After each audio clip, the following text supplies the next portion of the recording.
Hello, one and all. Welcome to episode 365. We have an episode a day to keep the baddies away of the Fans of Power podcast. Nathan Kennedy, Tyler T. Rex Baker, the doctor, Dusan Mitrovic. I see what he did there. I'll zoom in Yep. on that here in a minute. Yeah, I see that in the background. You got half the cast tonight of Fans of Power. It's Father's Day here in the US of A. So if you're out there celebrating your dads or being a dad yourself, Joe is out there. He's got 58 illegitimate children. He's behind on his child support payments, so he had to show face. He says they get lost in the mail, according to him. But I mean, he's a man of 1,000 excuses, and I'm sure all these lovely ladies are quite used to his bullshit by this point. So, Jenny, if you're out there listening, don't buy into his bullshit.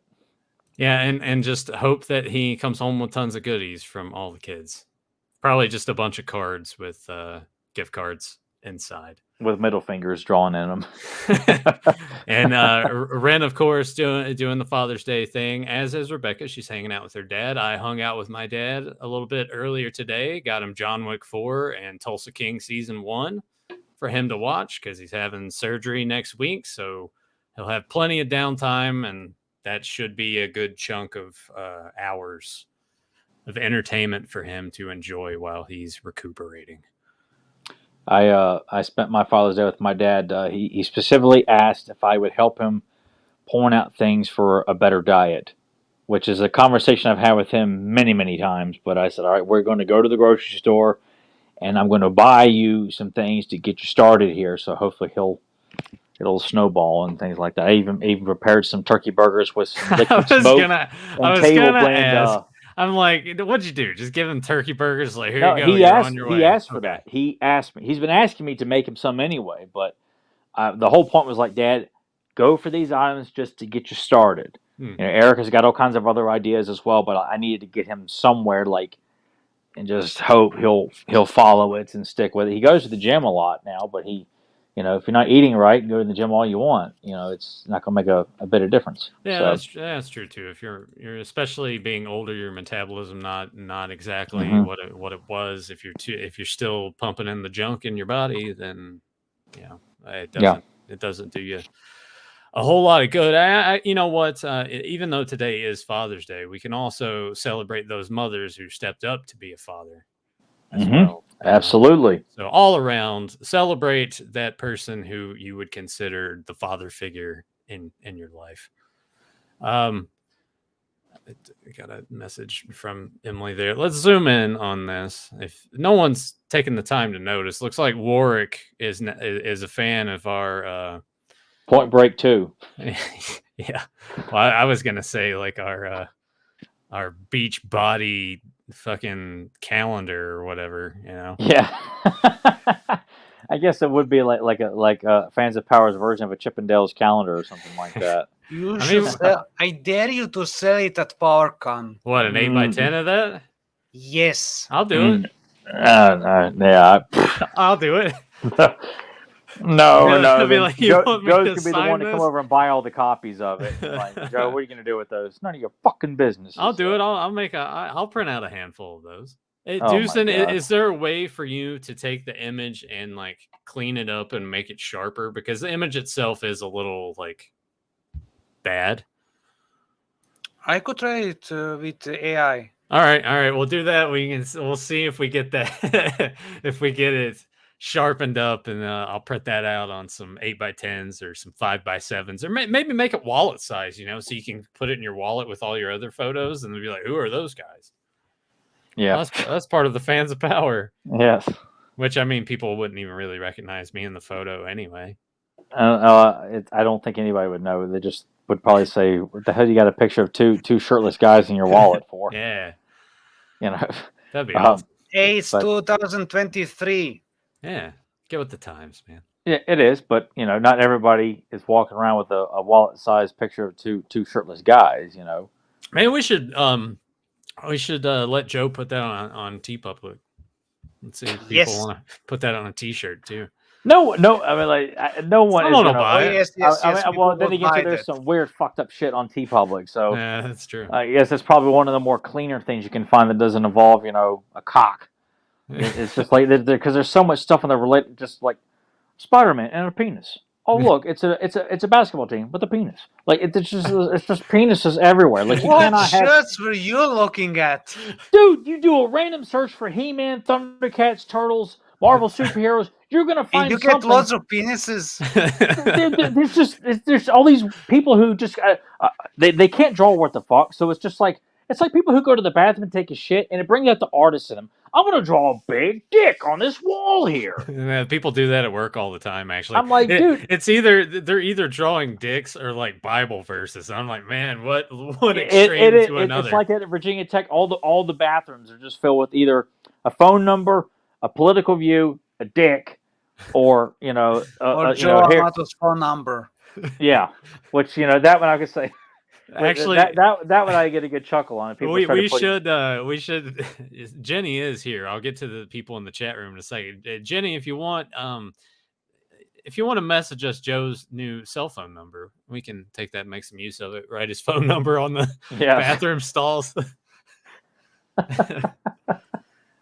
For hot, sweaty spam sex, call Joe Amato, or we just call him the Rotten Amato. Yeah.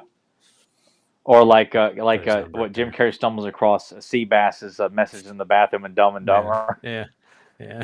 For a good time, be here at 12:01. It looks at his watch. It plays that music. Yeah. Kicks open the stall door and just like. And there's Joe Amato standing there with his stained underwear and baggy ass socks and a Dollar Tree bag. Yeah. Meanwhile, happy place. I was gonna say who would be outside in the car. Is that your skis? Both of them? Well, see you later. Probably Deucin. Yeah, all right, Deucin. Yeah, I see Deucin being that guy who just Harry to his Lloyd. Yeah, that'd be all right. Spraying everywhere awkwardly.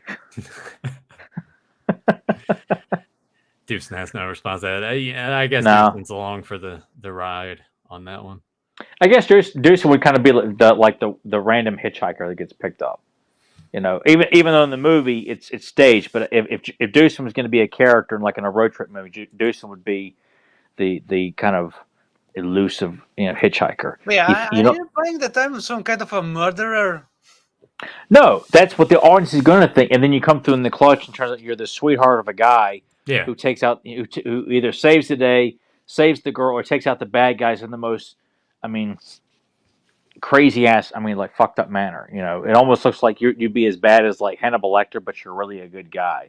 Like you're a good guy, but you do very ugly, mean so things. He's like Dexter. Yeah, there you go. You don't eat someone's brains. No, that's why I switched it up. You would be more like Dexter. Yeah, like you're a serial killer, but you only take out the bad people. Yeah. Kind of like a why can't I be like in that case? Why can't I be Arnold Schwarzenegger in True Lies? That's me. I'm going to get that part, dude. But Deucin does have the accent. You're just gonna have to feed him turkey burgers, get him on the Tyler Baker diet, and make him bulk up, and then play the role. He can work out 7 days a week like I do, and take pre-workout and. Avoid. Do you because you and I talk energy drinks a lot? Do you consider that a pre-workout? Mm-hmm. Right? Okay. Yeah. That's kind of what they classify it as well, too. Right? Like it's like energy drink / kind of if you want to pre-workout. Yeah, and it depends on what your tolerance is for caffeine. Which I the C4s. If I drink one on an empty stomach, I could work out on that. Yeah.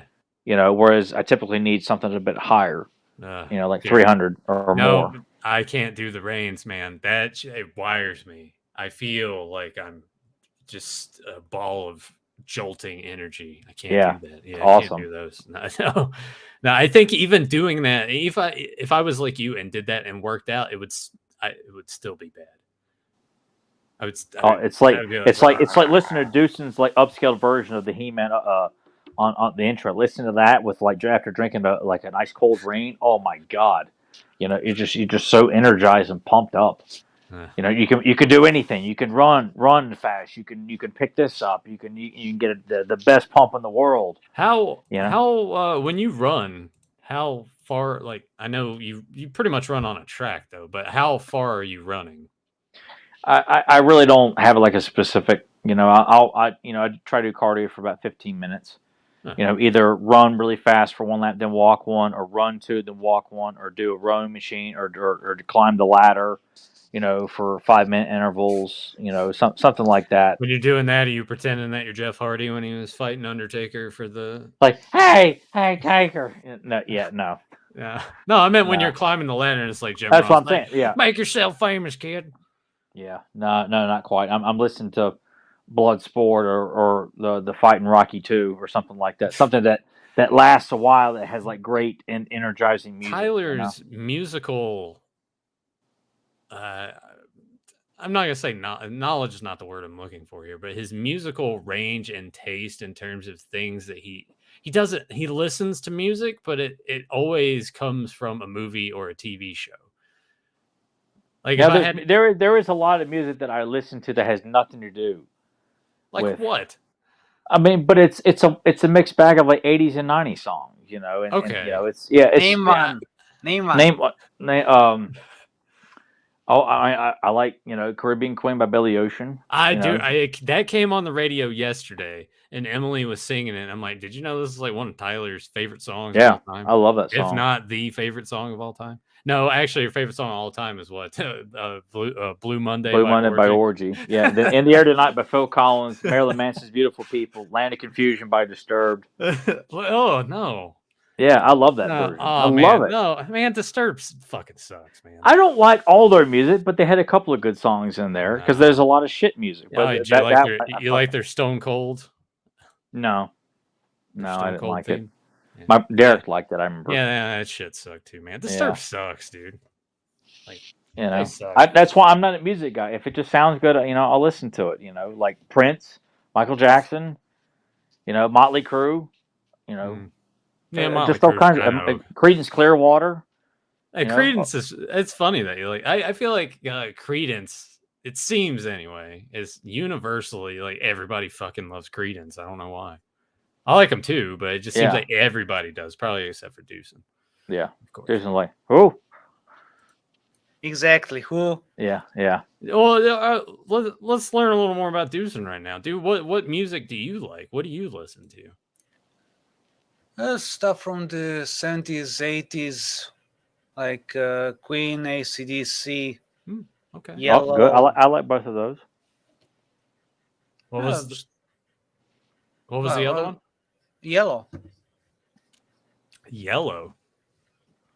You heard their songs. Have I? Yeah. I'll look it up now.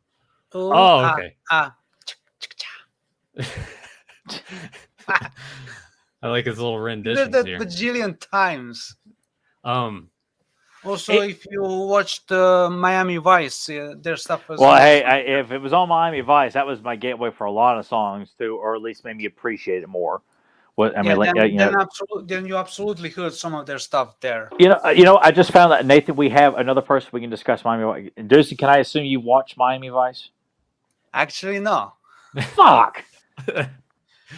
God, for some reason, just it aired on TV over here, and my brother and my late father watched the show, but for me, I don't know. I like Don Johnson as an actor, but it just didn't captivate me all that much at the time. Maybe I was too young for the show. Yeah, I think if you rewatched it now, I think you would appreciate it way more. Although in retrospect, a friend of mine tells me there's a UFO episode, so I might watch that. All right. Let me. All right. Cut. I know people did not come here for Miami Vice discussion, but we'll get to the NYP episode. But I will say, like, seasons 1 or 2 have like the best, in like, even though there's a couple of duds in season 1 and 2, overall they are the strongest season. Season 3 has got some really good episodes in it. Season 4 has got a mixed bag of fucked up episodes, which you just named one of them. James Brown was like a fucking alien. But there's also some. There's some really fucked up episodes, in each season. But that's one of them. Even when I first saw, I'm like, God, I hate this episode. But even like season 4 ends on such a strong note, and season 5 begins on such a strong note, and then it's kind of a mixed bag after that. But there are some episodes like if you really wanted, because there were certain episodes I wanted Nathan to see, and like Yeah. he responded to them like the way I hoped he would. But I would tell you this: if you're gonna watch it, definitely just start at the beginning and watch it in order to form your own opinion. I've only watched most of the first 2 seasons. I got to jump back into it. I was trying to find the one episode that you and I agreed on that it was the shits. Evan? Oh, you mean like it was bad? Yeah, it was bad. Oh, it's Made for Each Other. I think was the one that with Switek and Zito having like their own episode. Yes. Yeah. No, Which you would think that would have been awesome, given their characters, but what they did with it didn't work. Yeah. So there are duds in there in the first 2, but overall, Bushido is probably Bushido, Evan, Little Miss Dangerous. You know, the pilot, like that. The first, the pilot, which is it's a movie. Yeah. It's a 2-hour movie, and it's so and then season 2 opens with the 2-hour movie too. Yeah. Both very strong, like great soundtracks, great visuals, a lot of fun gunfights, and a lot of cool characters in it too. So if you really wanted to like either like Nathan said, just try it from the beginning, or just wanted to kind of like sell me on this series, give me 1 or 2, 3 episodes you felt like if you're going to pull me in, these are the episodes to watch. Yeah. You know, I'm gonna watch it since the start.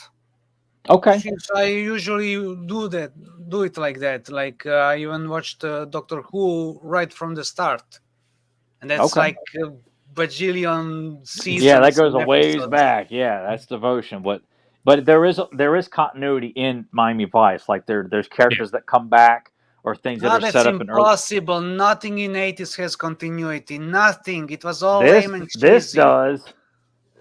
There's continuity here. You lie. No, you'll just have to watch for yourself. Yeah.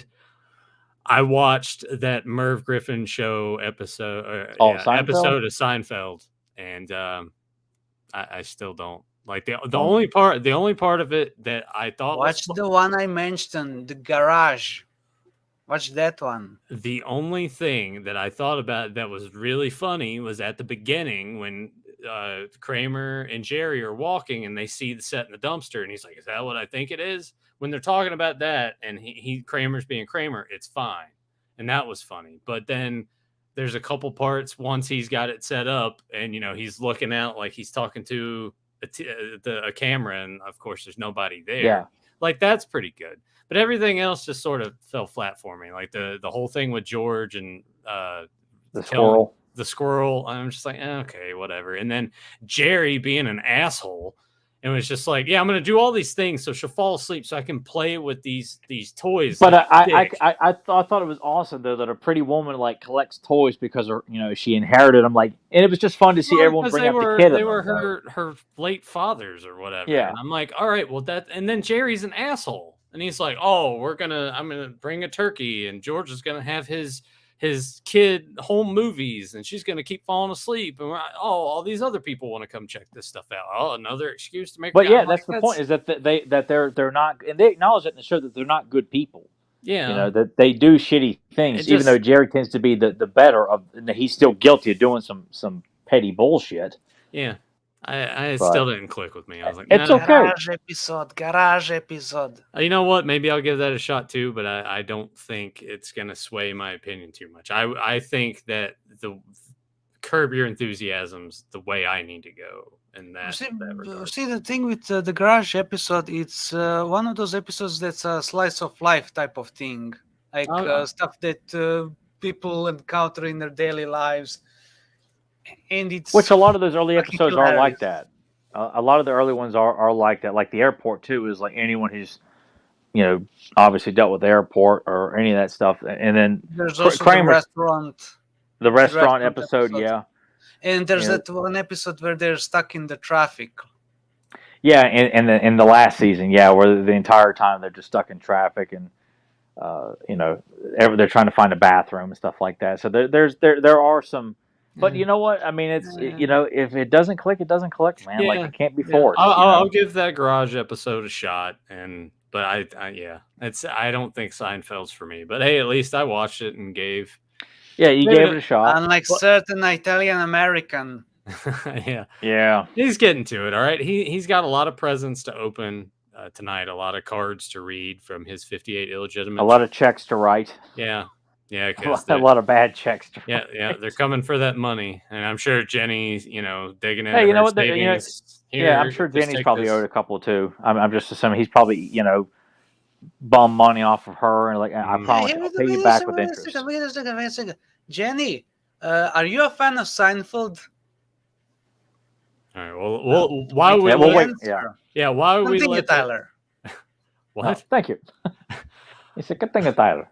Well, while we wait for that response, I will go ahead and say hello to everyone that is joining us live for episode 365. We have Zentron, Daniel Carhoonen, Fedmon, Rebel Wookie, Papa Hud 69, Johnny Cock, Jaime Marez, John Ballard. I'm scrolling. Simple Tricks and Nonsense, Philippe, Jenny K, Erica Gray. So that's. I think I know who that is. Yeah.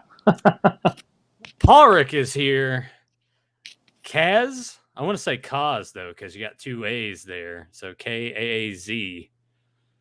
We'll call you the Kaz, and you can be the better one. The Kaz, not the shitty one. And I think that's everybody so far. So if I missed anybody, I apologize. There may have been some gaps, and I may have scrolled too fast. So sorry if I missed anybody. Jenny hasn't gotten back to us. Well, I'll ask Erica Gray what her favorite episode of Miami Vice is. Also, Erica Gray says, love He-Man and She-Ra so much. Okay. So, I guess, there is one thing that we could say that is newer in Master Universe. Mondo has revealed a new Skeletor that is coming out. It's going to be similar to He-Man, where it has Dragon Blaster. You got the battle armor. You can swap between all of them, much like you could with He-Man. And actually, it will only cost you 2 kidneys. I'll look that up real quick to give everyone like a good price and et cetera.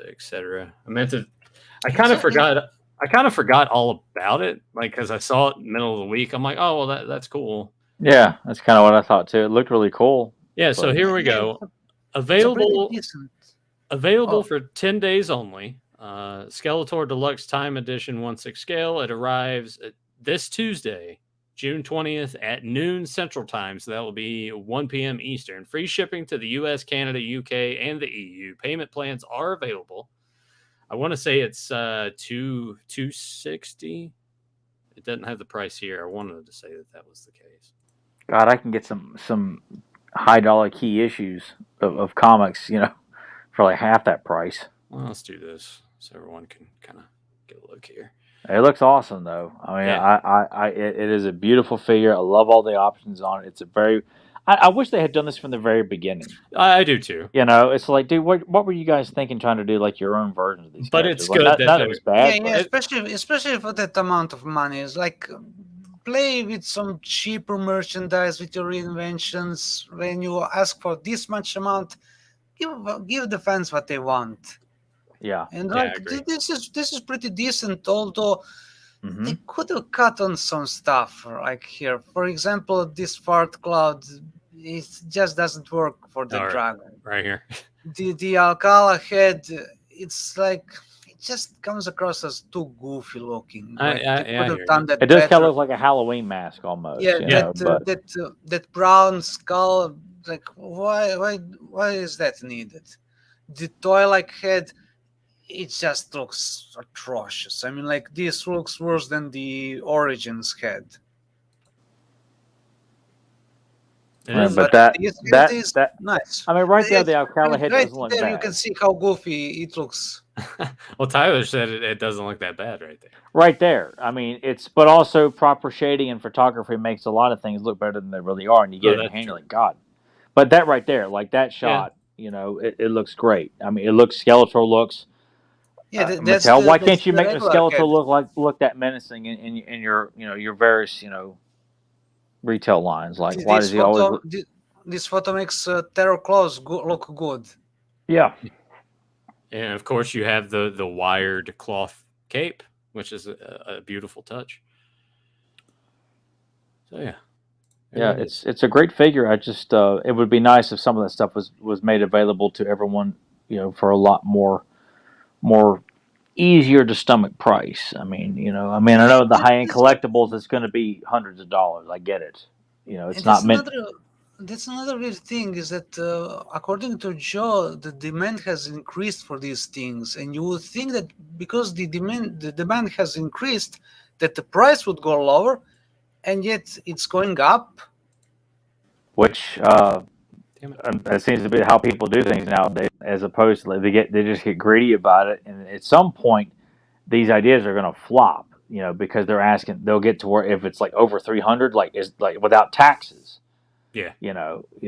It's just like, okay, guys, come on, man. Skeletor is going to be $260 or 4 interest-free payments of $65. But I assume if it's going to go how it's been with others before, that $65 I want to say is going to come out once a week or every other week. Mm-hmm. So you're almost better off just if you're going to get it, just eat the whole thing at once. Yeah, maybe that's what I would. Seems like the better way to go. But I don't. I have a few of these. I have Merman, Man at Arms, He-Man. He's still in the box in the closet. Scareglow, and Faker, and I just don't have the proper space for them. Plus, this kind of goes back to was putting me on the train of thought of even remembering this was. I was going to ask Tyler if he had purchased any figures lately still, and I don't think either one of us have bought anything and since the end of April or something like that. Something crazy. There's just, figure wise, every time I get an email for Big Bad, I I will pre-order Tunnel Rat from the Classifieds line, which I haven't done that yet, but also I was like, none of these figures seem to sell out. True. So it's, I'm not like, I got to pre-order right now. Well, plus, even the Mafex Thor came in stock, and I'm like, I looked up a review, and people were kind of disappointed with sort of the sizing of him compared. Like they thought he should have been a little bit bigger compared to some of the other figures, which I agree. I don't know. Sometimes I kind of feel like like the way and Deucer can address this as well. Like in comics, a lot of times the characters are not there. Most of them are kind of drawn very similar size wise. Like if you go back and look at the older books. They're outside of the Hulk or the Thing or Colossus. Most everybody's kind of the same height, same, broad shoulders. They're one's not excessively like Thor. Oftentimes is about the same size as Captain America, and Spider-Man is standing like right head to head with them. Yeah. It pretty much depends from artist to artist because when it comes to comic books, especially modern comic books, there's little to no control of regarding the consistency. So artists can literally come in and just reinvent it at a drop of a hat. Which that's why I hate about modern stuff so much. It's like there's no, like Deucen said, there's no control, there's no respect, there's no, I don't know. I even though there's so many books that I didn't get to read till I was an adult, I love those so much more. I love the scale. I love the visuals. I love the storytelling. I like the classic looks because that, to me, that's the character. This constant reinvention of, people are constantly reinventing how Blade looks. Like outside of like the early 90s when he's wearing like the leather outfit, which is kind of like the Wesley Snipes look to a certain degree, but like outside of that and the classic 70s look, people are coming up with all these kind of crazy ass versions of the character or Iron Man or Spider-Man or it's just. Hey everybody, here's the Hulk, but he is Asian this time. What? That's a thing now? It was. It flopped. Oh, okay. Well, because if you change it too much to where it's not what people expect, or it takes you away from it instantaneously, and then you have to make sure that the story is strong enough to follow up such a drastic change to where people will accept it. And if that's not there either, then you're dead on arrival. Yeah, that's precisely why MCU is going to collapse eventually. Well, Well, we've been especially saying, after what happened with the Flash this past weekend. well, yeah, Oh yeah, the Flash. that actually shit. That was I'm another so thing. tempted to ruin that movie for everyone watching the stream. Well, No, what? yeah, Yeah. we won't. Don't do that. No, Yeah, no, we yeah, we won't do won't that. spoil But anything. Oh, but okay. Oh, Although, wow. I'm going to say I'm going to say this: pirate it. I just looked this up. It only made 55 million. Oh, that's it, dude. that's That that's is What that. a shocker! Nobody wants to watch a movie starring a psychopath. well, yeah, he didn't do himself any favors there, but I thought it was trajected to at least make 75 or more. Well, That's bad. I really didn't get. I mean, of course, I hadn't really talked to anybody about it outside of here, but Yeah. I was wondering, like, was his antics, wait, like months ago, was it really having that much of an effect on the publicity of the film? Out, I mean, because they're Yeah, hyping up because like Michael no, Yes. Keaton's back as yeah, Batman, and yeah, because they didn't know what to do with it at that point. They're like, all right, well, we'll just Literally, the things know were what to do. going in such a direction that you could expect a news that where it says Ezra Miller killed someone. Yeah, the way that it was yeah, going. I kind of was expecting like that next step, of like maybe not even kill someone, but attempted murder or or something that's just like, oh my god, dude, this Yeah, guy's like completely kidnapping or kidnap. Which didn't he technically kind of kidnap like an underage girl, maybe he like from her did. parents in Yeah, Hawaii or Like some shit? Yeah. he acted very cult-like. yeah, that's Yeah, Mm. and so yeah. it's So you have to scramble. It's like, all right, well, I guess maybe we rely more on, hey, Michael Keaton's back. which I kind of felt like Yeah. I didn't think the Flash in the Justice League movies had that kind of impact that people were going to be super pumped up for a Flash movie. I didn't get that vibe either. No, Really. because a Flash movie should have been something like we're all there opening day for that.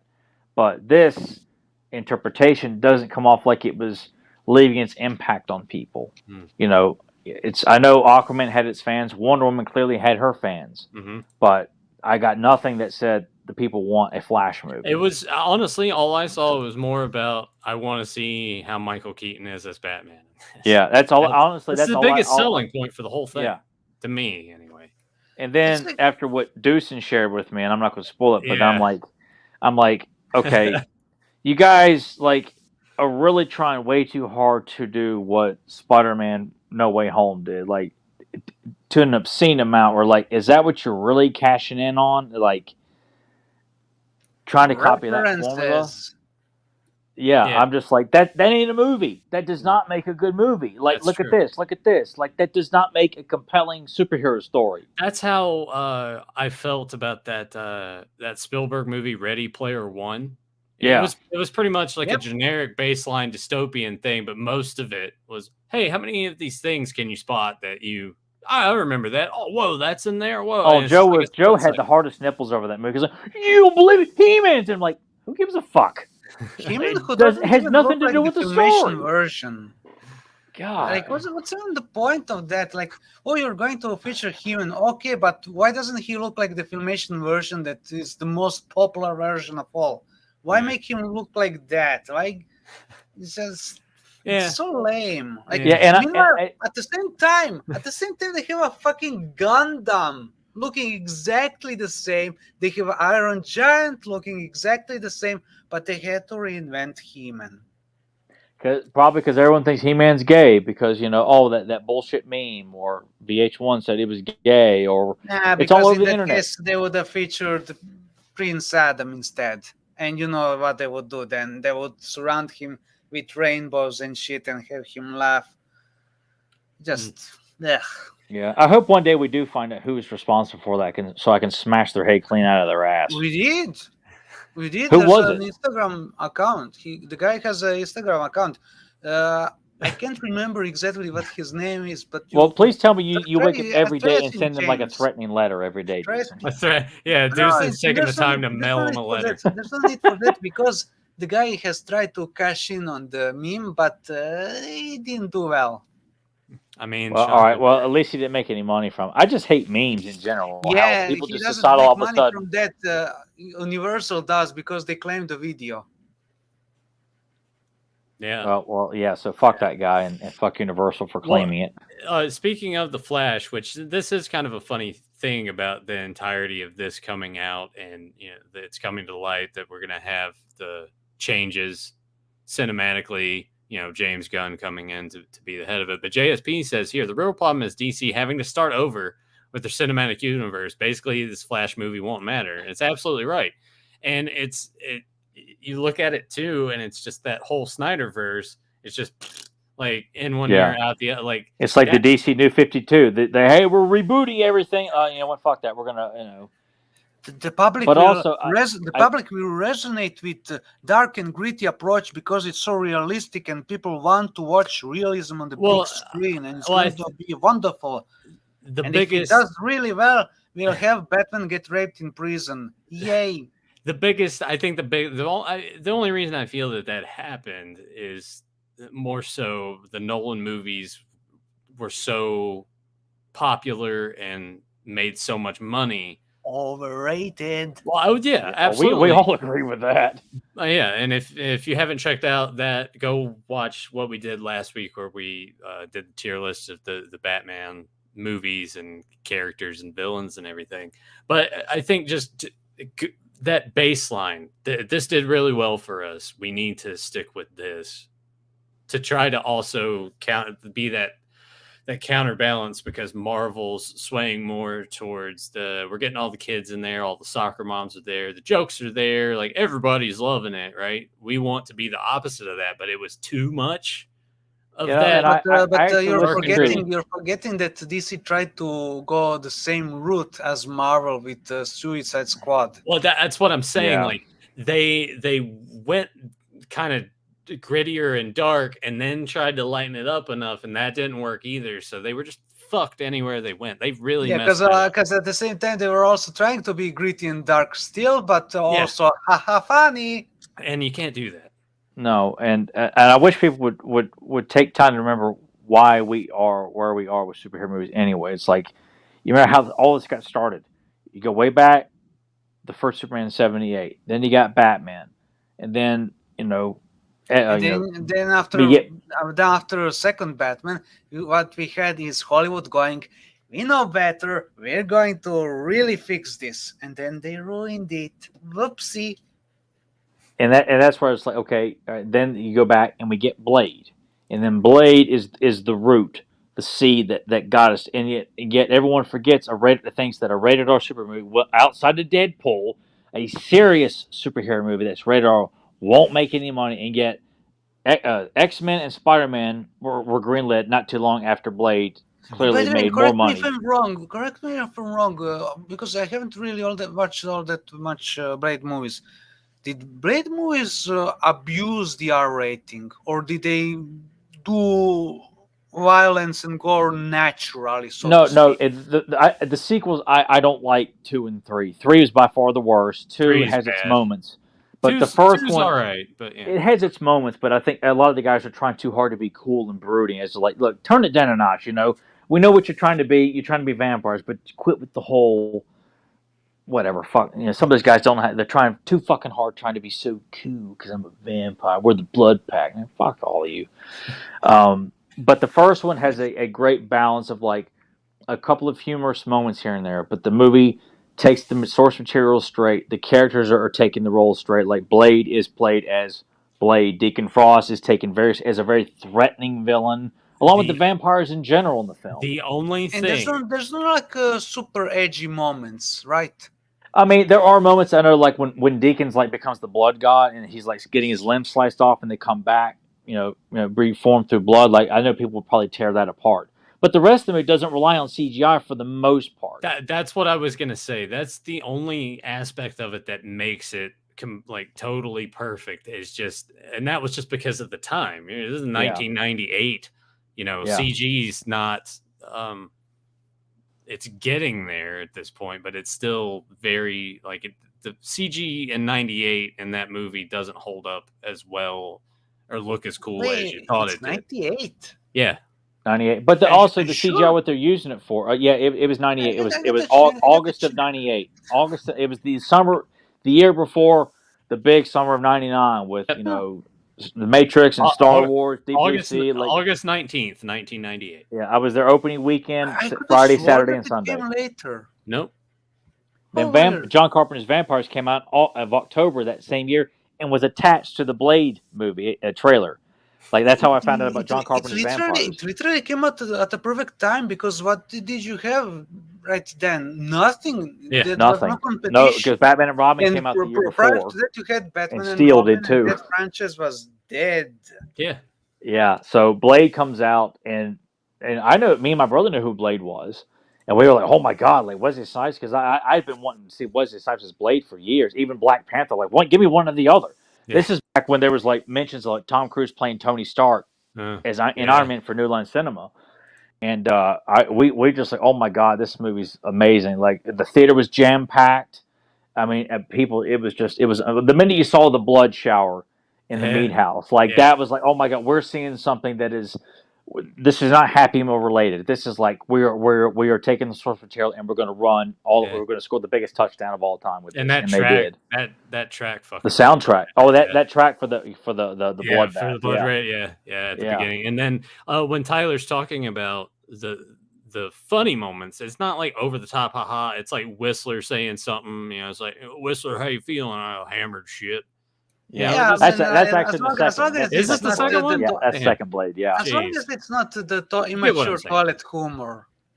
No, when Blade comes in and starts beating up on the officer that's a familiar for the vampires, and he goes, "How do you think we run this organization? We're not exactly the March of Dimes." Like, he says it seriously, but he's also like, letting you know it's a joke, but he's playing it straight though. Like, he's not trying to be, this is my funny moment here. Laugh out there. It's does she have a pee-pee? Yeah, and like when which Nathan likes to quote to this day, the character of Pearl. No, like Pearl farts, but it's but he's a repulsive, nasty character. Yeah, like it's just like a blob, a massive, just yeah. Which I remember when I first saw the trailer, I thought it was the character Slug from the Captain America comics, because he was just this severely obese character. There's no relation to the character; he just made it for the movie, but everything is taken. Like, there's moments too, like when they're going through, downtown New York, and they're tracking the familiar, and you see this quick, fast shot of a vampire that kind of looks like Morbius, feeding on a woman on a street corner, and it's like really fast, but it's like playing up that these vampires are feeding on people like all over the place. You know what? Blade knows that, may see it, doesn't have time for it right now. I got to get to the bigger fish. But just showing how vast the world is, that these vampires are all over the place, feeding, seducing, taking. I still stand by Marvel Legends. Give me a 4-pack of 70s Blade, Iron Fist, Shang-Chi, and Luke Cage, in which they're coming out with the Luke Cage. Yeah, what's the arm? Like, yes, I can't wait to get my hands on that. And also, just scrap making a Blade movie, do a TV series, have it take place in the 70s. It would fucking rule.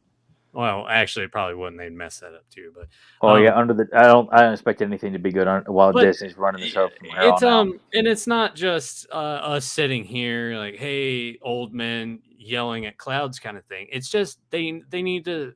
And I'm sorry that we keep saying. I feel like we bring this up a lot when we start to get going and we talk. But it comes down to like we just care about quality, not quantity. And I feel like everyone gets so excited because it's another fucking Marvel movie. Is it any good? Well, you don't know and you don't care because it's another Marvel movie. You'll watch it anyway. Fuck you. Yeah, that's exactly what it is. That. Yeah, it's just you got to find a better balance with the humor, or make the humor like work with the story better, not feel like that it's taking you out of the moment constantly, or that we're trying to put this shine on the character by just making them funny all the time. You don't need that a lot. No, and that's what's upsetting, because if you want people to seek out these, maybe that's not what Kevin Feige's, is hoping that the kids who see Shang-Chi are going to want to go pick up some classic Shang-Chi comics. It boils down to what I said earlier. It seems anyway, in order for movies to make money anymore, the biggest appeal is you got to get the kids, and you got to get like the family, all the family, or like make it appealing to where the mom of 3 wants to go and see this and laugh and escape. It's not so much about us anymore. I mean, it's a. I don't want to say it's unfortunate. They could. This, first you have to satisfy the fans. You just have to, because otherwise, what's the point? Because consider this: we're not the only ones who can like superheroes. There's bajillion people out there who have never ever read a comic book, but are going to like this stuff the moment they experience it. They just didn't have the chance to do so. True. So, the industry should stop acting like we're some kind of an anomaly, that we were born as fans, that we're some kind of separate entity from the main audience. Like, we're all the audience. Yeah, we're just people who care about quality. Like it's what we're here every week complaining about how He-Man and She-Ra treated. You think all of us would want to tune in every year, every few months of a new He-Man or She-Ra series and talk about it and talk about how awesome it is and see how great Webster is being portrayed, the fight between He-Man and Skeletor on the parapet of Grayskull, in the rain with thunder and lightning, or when the minute Hordak shows up, or flashbacks of Adora being raised by Hordak and, all these fucked up things he did, in raising her. No. We would much rather join together every Sunday at 8 o'clock and bitch and complain and focus on the negative because, as we all know, it feels so much better to focus on that. Being negative, down in the dumps, and focusing on the negative and the bad. And, like, how else can we tear this apart this week? Because we just love consuming trash. We just love consuming trash. We just love to get angry. It's like... Just if you're doing a new He-Man cartoon, make a new He-Man cartoon. Present. Your job is to take this existing thing and present it in best possible way. Focus on what made it work.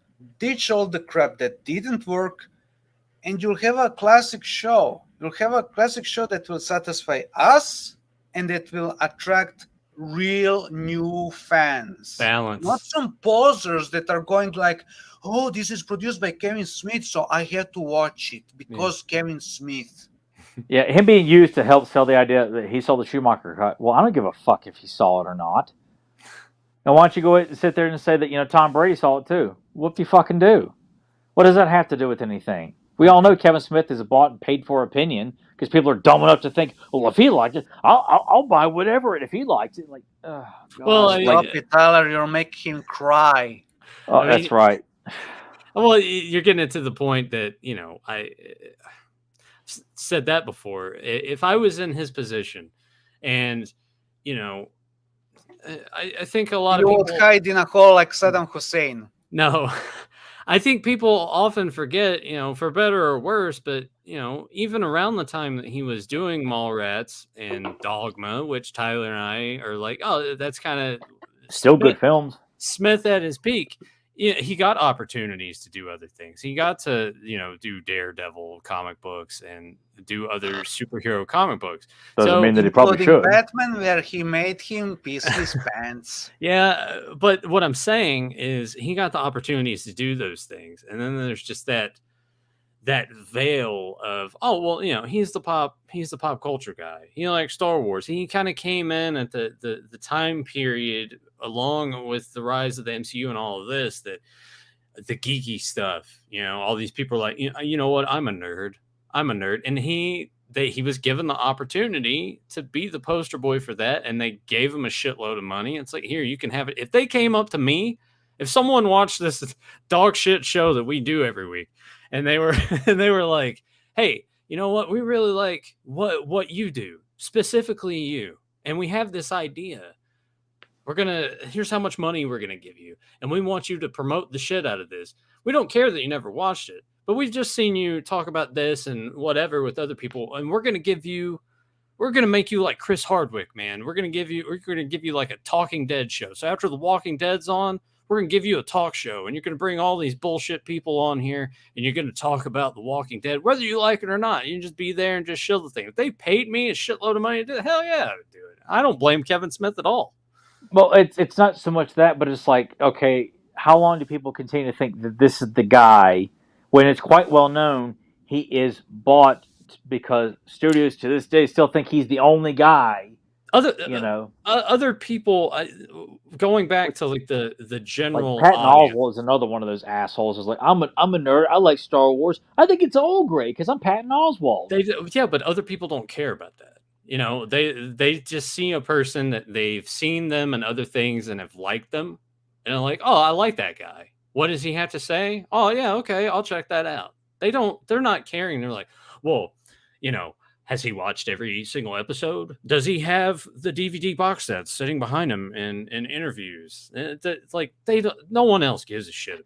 Well, I know that, but to continue to keep using this same routine, the same method of like, it works despite what we think about the Netflix shows. Other people were excited about it, and even after that, there are still people that are kind of excited about the second season. No, they're not. That coming no, out. They're not. They're excited because they expect a reward from Mattel. They expect special treatments. Well, I mean, there's probably opportunities. I mean, that's probably what it is too. The moment production stops, do they talk about any of that stuff? No, they act as if it never existed. Yeah, but then you also too have the people that rely on that.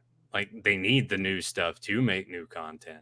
Nothing new's coming out, then they got nothing to talk about either. And yet they're so quick to forget how popular Classics was, and that line could still be going today, and even would do some refreshes of classic characters to make it more affordable for people who missed out on a Fisto or a Cobra Khan or something like that.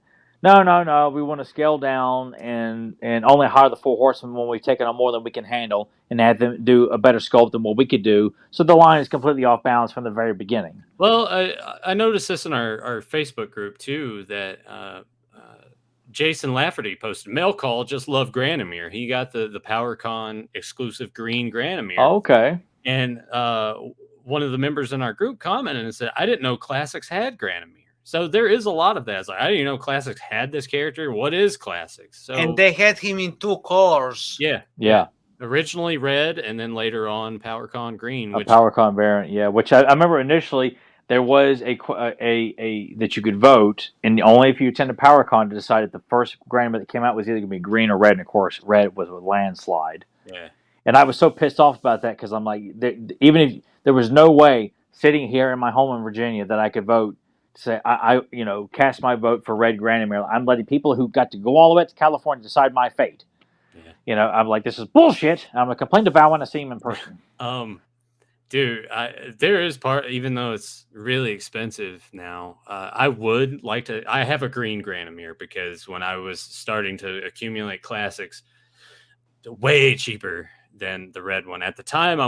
And even then, looking back on it, I'm like, the red one was probably on eBay at the time when I was getting these, probably like $150. And if that was $150 now, I'd be all over it. Now, yeah, $350, $400, and the green one is like $200 or more. When I got green Granomir, it was only $75, and that was only 2 or 3 years ago. Or I think it was like 5 years ago. Okay.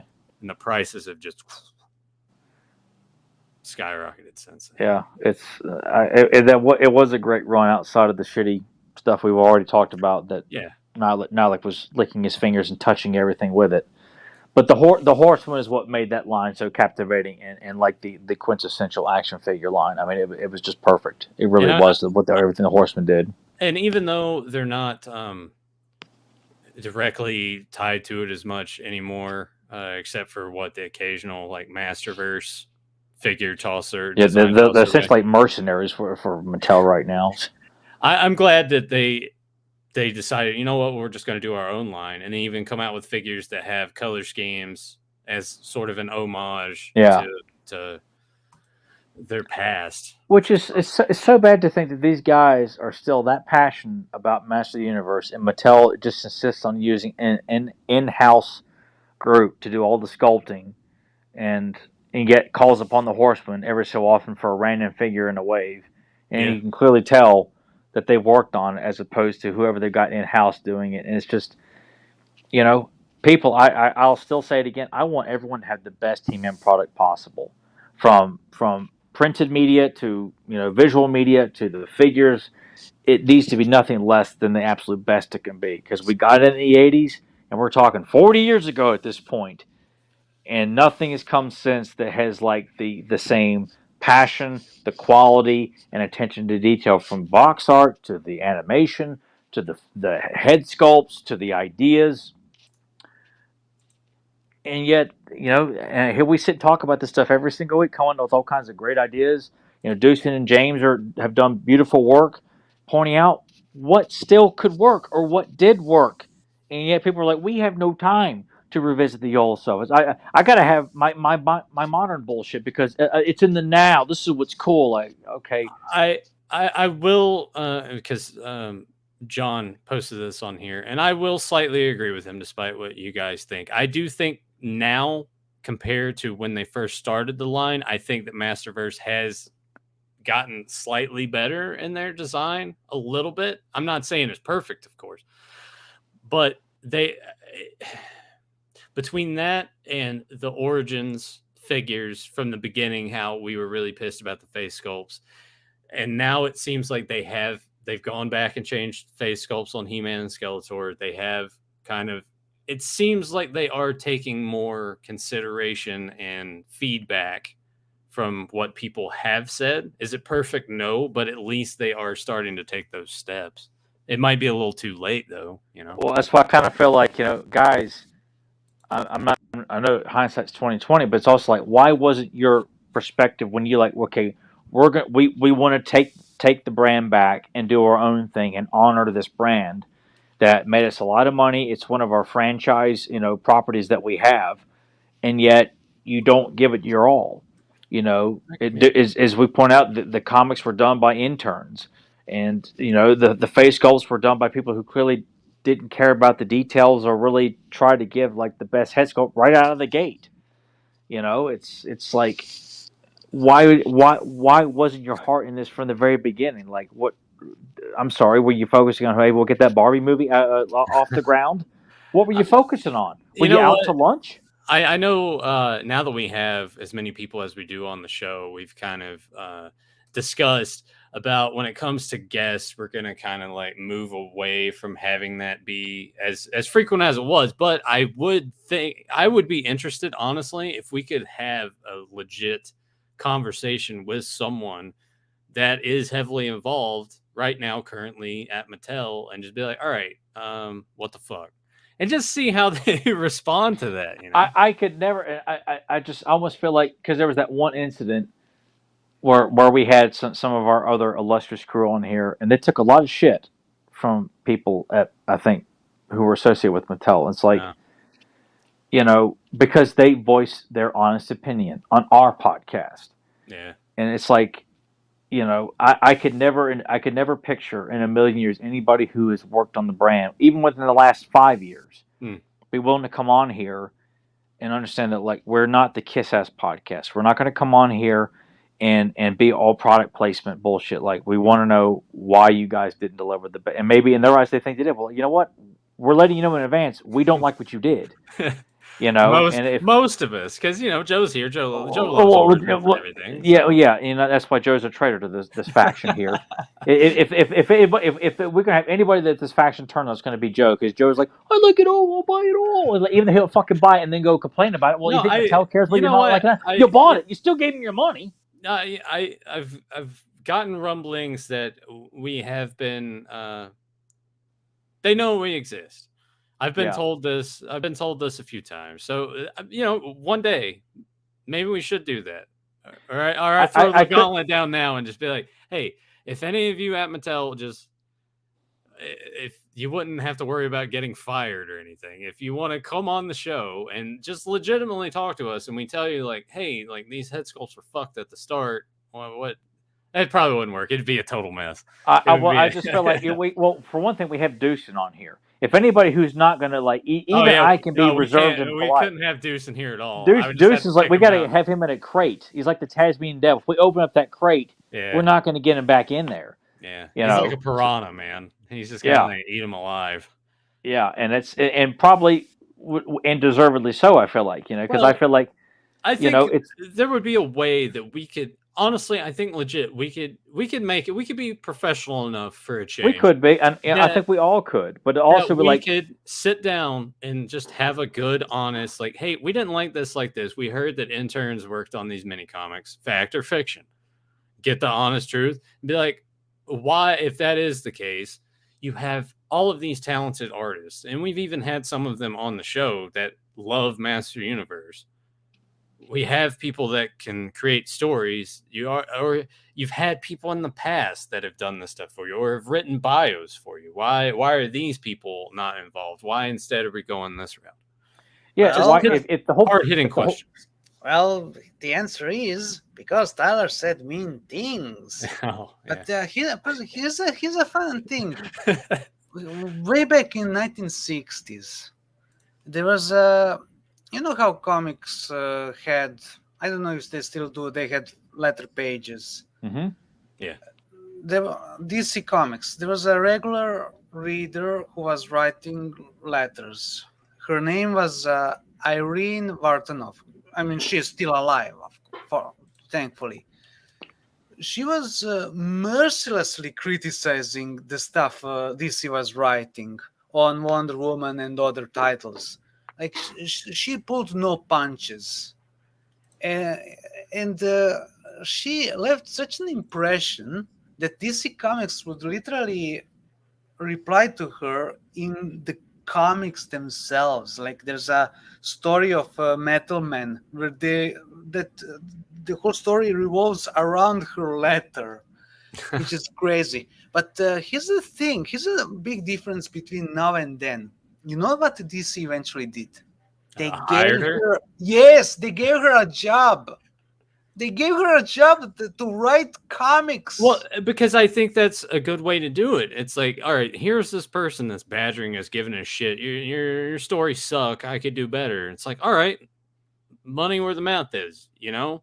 I would do that for Mattel for free. If Mattel said, all right, you know what? You're running your mouth and all, you claim you can do better. I swear to God, I would do it for no money. I would write 12 mini comics for free. 6-page mini comics too. I'd do it for free. I have Deucin like throw together like a fun little layout or something like that. Have Ren do some stuff. I would do it all for free just to show, you know what, fans are passionate. If a fan of what this property is not about the money. You don't have to do it for free because look, this is a multi-billion-dollar corporation. I know it is, but it's like, look, if the trade-off is like, let me write the mini comic I would like to see, and you ain't got to pay me. Just tell me you ain't going to come along. But here's the thing: you have to keep in mind that they're going to keep exploiting your goodwill to do stuff for free.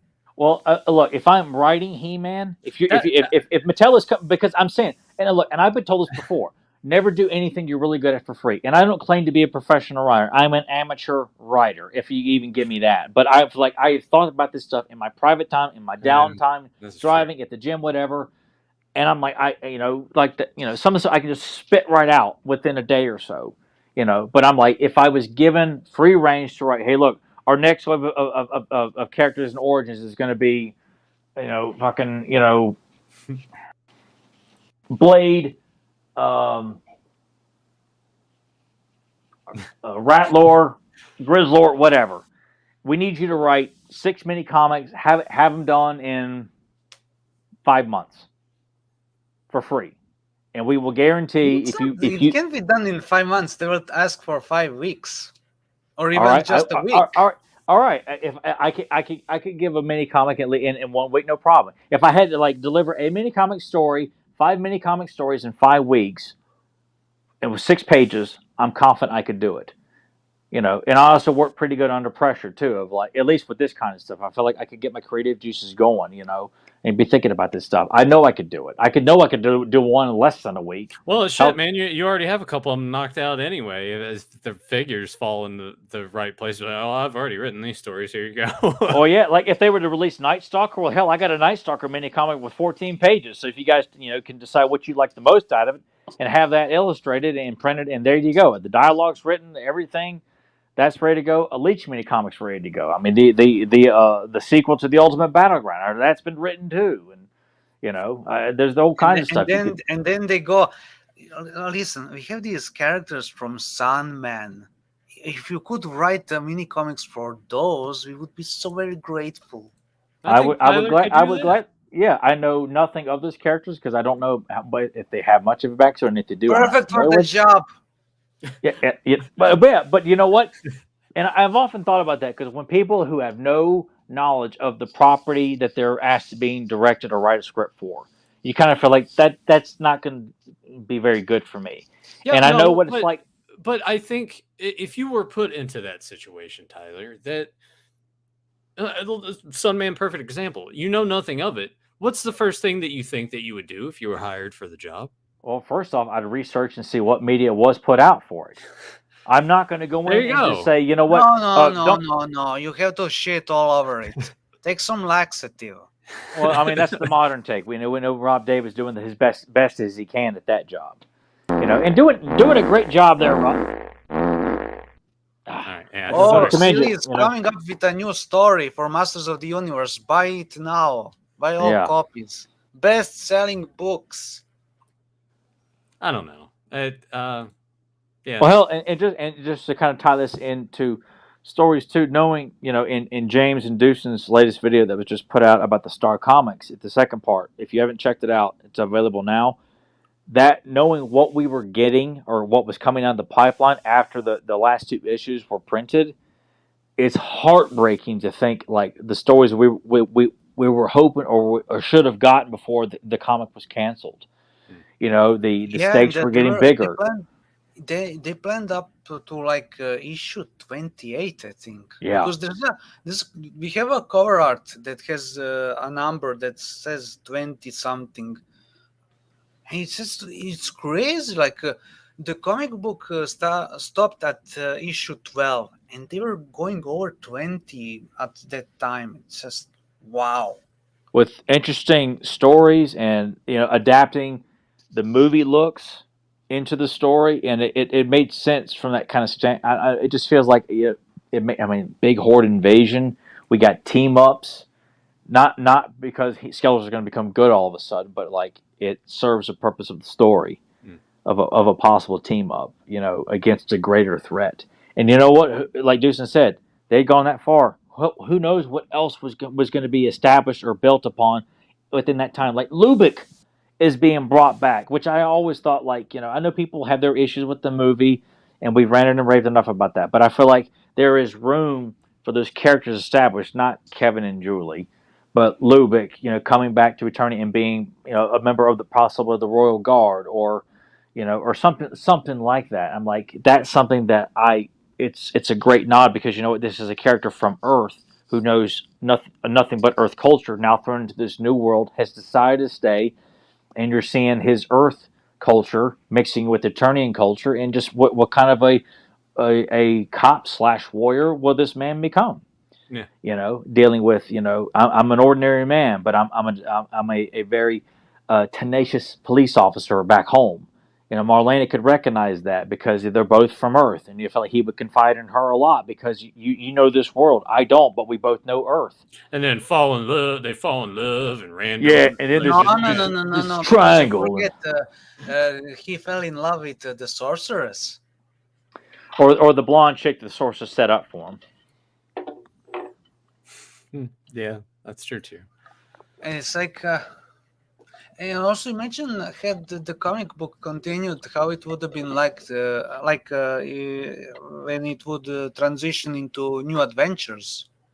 Which that's something too. I feel like that put in the right hands, that whole concept, which we've talked about too. New Adventures could work on a broader scale that I think could be welcoming to people who dismissed it or thought the visuals looked awful. Because I think if you use the visuals that we're all familiar with in New Adventures, you have that, and then you focus on what happens on Eternia while He-Man's gone.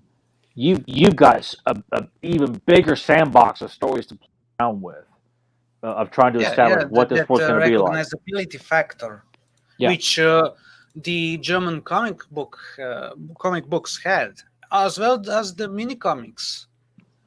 But See? unfortunately, the cartoon dropped the ball. Yes, it did, and it's even though I champion the idea of New Adventures, the cartoon. Yeah, I can't sit there and tell people they need to go on YouTube and watch every episode because it's not a good cartoon. It is not. The It's villains like are cool, but it's even like them are it not has a not depicted.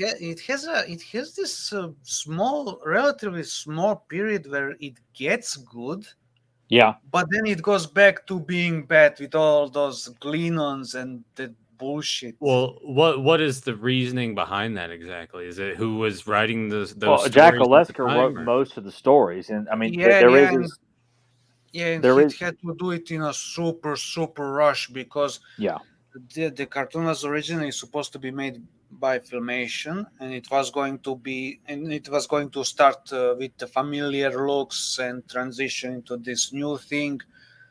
Then L'Oreal acquired Filmation, shut down the studio, and then the production was hastily moved to Jetlag, and Olesker had to just rush through it. Like there's a serious Bible available where you can see that he didn't even get all the details whilst doing his homework. Like he confused the Eternus with Castle Grayskull. So he says stuff like He-Man lives in Castle Grayskull, and He-Man goes to Castle Grayskull to reveal his identity to his parents in the throne room. And it's like,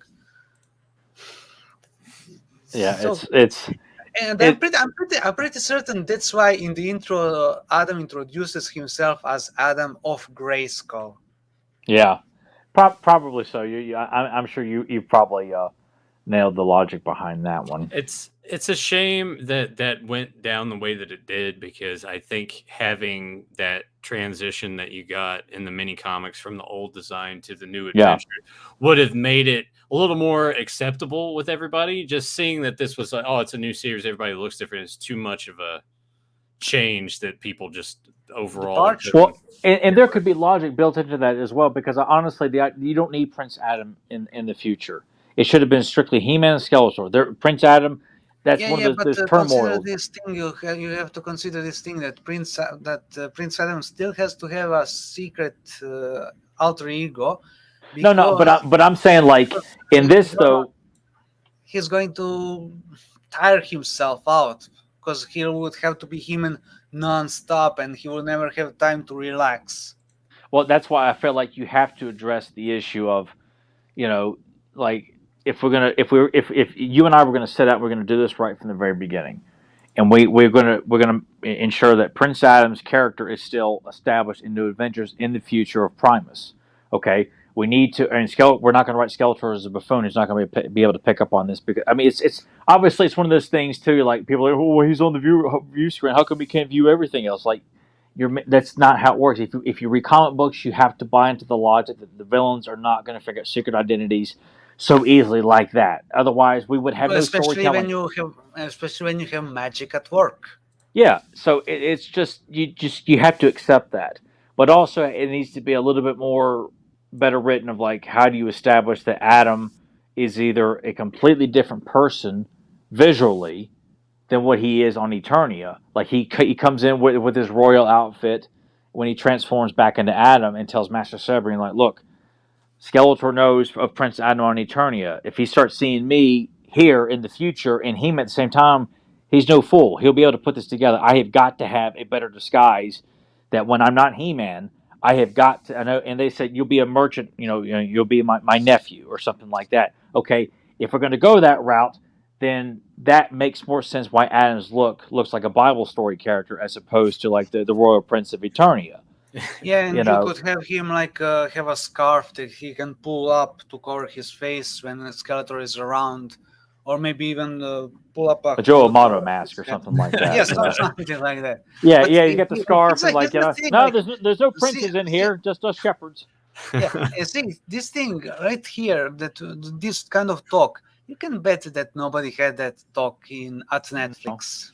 No, and it's unfortunate. And, go into the detail. No, and we're only having this conversation because we want to see He-Man treated in the best way possible. And you know what? Exactly. Look what we just did. We just sat down for less than 2 minutes and fleshed out a beginning of a new adventure story done properly. And yet people think we got to be in a board meeting for 8 fucking hours, and we're back in here tomorrow to reassess it in a PowerPoint presentation, and then we'll break for lunch, get nothing done, and then think about we're going to reboot and retool this whole thing. Now, what did we talk about yesterday? Get them back on the phone. We had a chalkboard and we wrote dinosaurs multiple times, which is what they did for Star Wars, by the way. Literally, they had there's a footage of writer's room for, I think, Mandalorian, and you have this chalkboard and whiteboard on which they write with the markers, and several times they wrote dinosaurs. It's just like, what do any of you take this job seriously? I mean,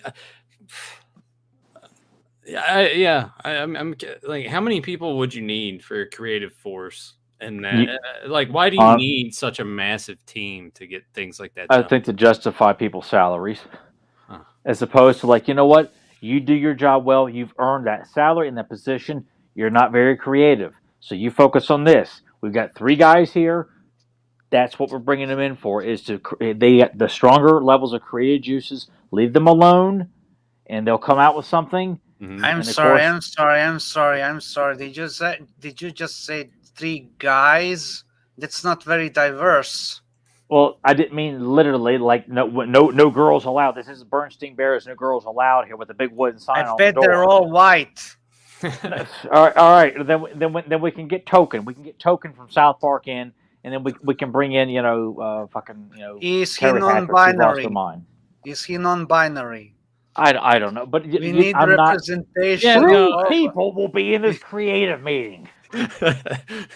For God's sake. Yeah. I to me, Mr. BSPC here. It goes without saying, honestly, that we need to check the boxes. Otherwise, how can we make a show? No, see that. Well, I think that's part. I think that's part of it. I think they do worry too much about that, just because of the times that we're living in. Understandable that they want to make sure that it is a diverse and equal opportunity on all platforms. No, and that's fair. But also, here's the thing about that. Like, if you look back at Filmation, that place was diverse. They didn't block anyone. Yes, it was. They had women writing scripts, women directing. But people of all races working and ethnicity working on that show. Character designs. There were women doing character designs. She-Ra was designed by a woman. He-Man was designed by a woman. The biggest thing is the creativity has to be there.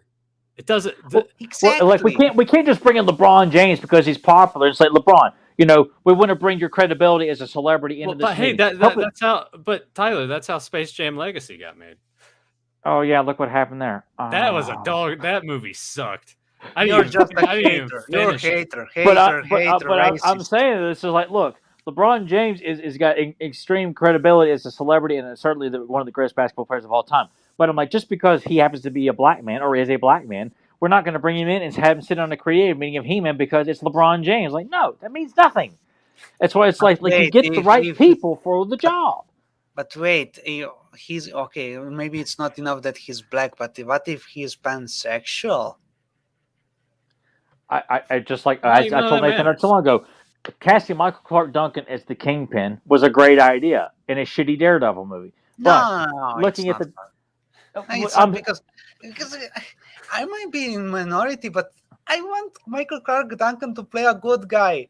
I just can't all right. The guy. Okay, that's a completely different argument because you like him like in the Green Mile or in the whole 9 yards or whatever. Huh? He's a big, good guy. I know that, but if given a better script and better directing, he could have been a very menacing Kingpin because visually he looked the part and could have been a great Kingpin. I don't want to hate him though. Well, but he could be a villain. Kingpin is a fat white bastard. Stop being a wiener, all right? Like, don't be a wiener. Kingpin is a fat white bastard. Yeah, but you know what, Michael Clark? Who doesn't enjoy playing a well-written villain? No, that's true. It's like some of the bad guy. Yeah, and you know what? You look at the Netflix Daredevil series. Kingpin is a beloved character in that series. He's a prick. in the Yeah, show. exactly. You love But to. Vincent D'Onofrio plays him like, I mean, if I could give the man an Oscar for playing the Kingpin, damn it, I would He do it. plays him as He a would white get an fat Emmy. He bastard. would get an Emmy because it's a TV show, Tyler. All right, well, Get your shit honestly, he deserves better than an Emmy. He deserves an Oscar because you know what? I'm the one in charge of this.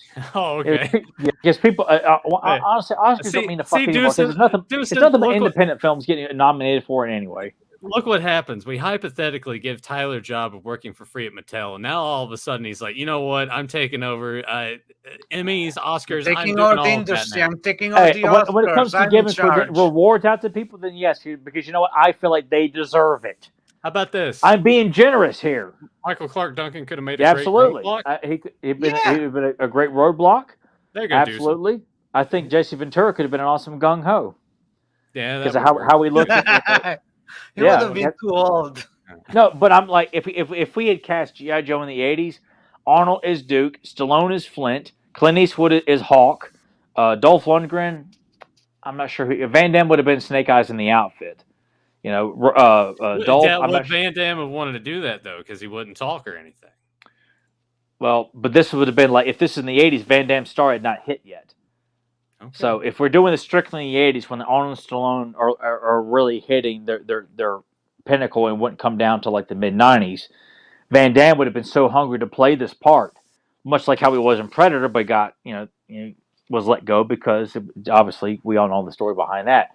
But I feel like where am I going? Oh yeah, I forgot where I was going. But I was like, when I watched Predator, yeah. But when I watched Predator, I look at that cast like Carl Weathers is Stalker, Jesse Ventura is Gung Ho, Bill Duke could have been a good Roadblock, even though it would have been. But Roadblock is a little bit more boisterous and talkative, So it could have been different. But I just look at that crew and I'm thinking like Sonny Landham is Spirit. It just happens to that would have worked. Yeah, Poncho could have been Tunnel Rat, even though Tunnel Rat is Asian, Poncho is Hispanic, but just the visual look, it just reminded me of Tunnel Rat. But I actually meant to text you this. We're gonna get to the watch along. I'm sure people are like, what? I got to use the bathroom before we get that going too. So, one thing that I meant to text you earlier this week, I was talking to a guy because he was wearing a Predator shirt. And I was like, oh, hey, man. And I asked him too. I was like, what did you think of Prey? And he told me about it. We were talking about the other movies in the franchise. And he said, I like Predator 2 more than Predator. And I met one person who said that. Fair, one other person. Fair. I was like, that's totally. I was like, I'm cool with that. Across people that prefer Predator 2 over the first. Well, it's hard to come across people who like Predator 2 or who have even seen it because it's so quick to like dismiss it. It's an anomaly. I still don't get why, because Predator 2 is a good movie. Both movies are really good. So what the fuck, people? I love Deucin so much. I love you, man. I'm so glad you're part of this podcast. All right, well, I give you the Oscar, Deucin. I literally loved Predator 2 ever since I watched it for the first time. It's just I just don't get how anyone can hate it. It's weird. But it's something that I know. Nathan talked about it like just the two. I think we did a commentary for it, but that's a discussion in itself, and I think it'd be good to have that discussion with Deucin too, because the movie does.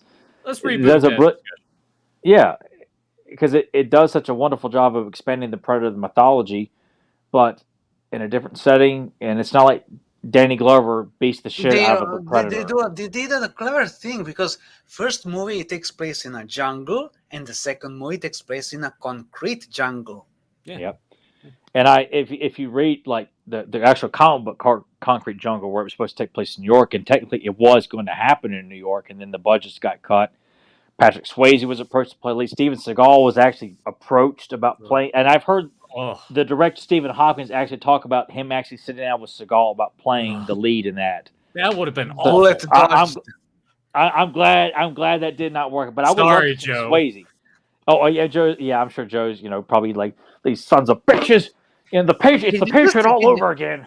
Can you just imagine Steven Seagal on the set slapping the Predator, doing a keto and breaking the Predator's arm? To break Predator's nose. Oh my God! With a billiard ball. Yeah, that would have been bad. Yeah, it wouldn't have worked at all. But Swayze in the lead would have been awesome, I think, as a cop in L.A. Yeah, but Danny Glover is like. I love Danny Glover. I think he's such a vicious character in the movie, and God, he's got presence in that movie. That was a good, he's a Lethal Weapon. He'd already had a couple of those under his belt already. That seemed like a perfect. It's almost like if Danny Glover had played Riggs, like a cop who's not afraid to get his hands dirty, and it just snaps. Yeah, the way he's gruff, screaming, yelling, attacking people. Hey, assholes! I don't give a fuck what you want with this guy, but now it's personal. He's a dead man. Does that hand slap he does at Gary Busey. It's such a badass performance. Oh, I know. Deucin, if I could, I'd hug you right now. I seriously would. I wouldn't dry hump you like Joe would, but I would give you a very respectable macho hug is what I would do right now. Well, Tyler, you go ahead and take a leak, and I'll read off some of this stuff. It's already been up on the screen for a little bit already, but if you get the chance, go ahead, scan that QR code. It'll take you to all the pages to buy Ren shirts, Joe's shirts, take you to the Spotify, our Instagram account, and our Facebook group if you want to join that. So that's been there. So go ahead and click on that.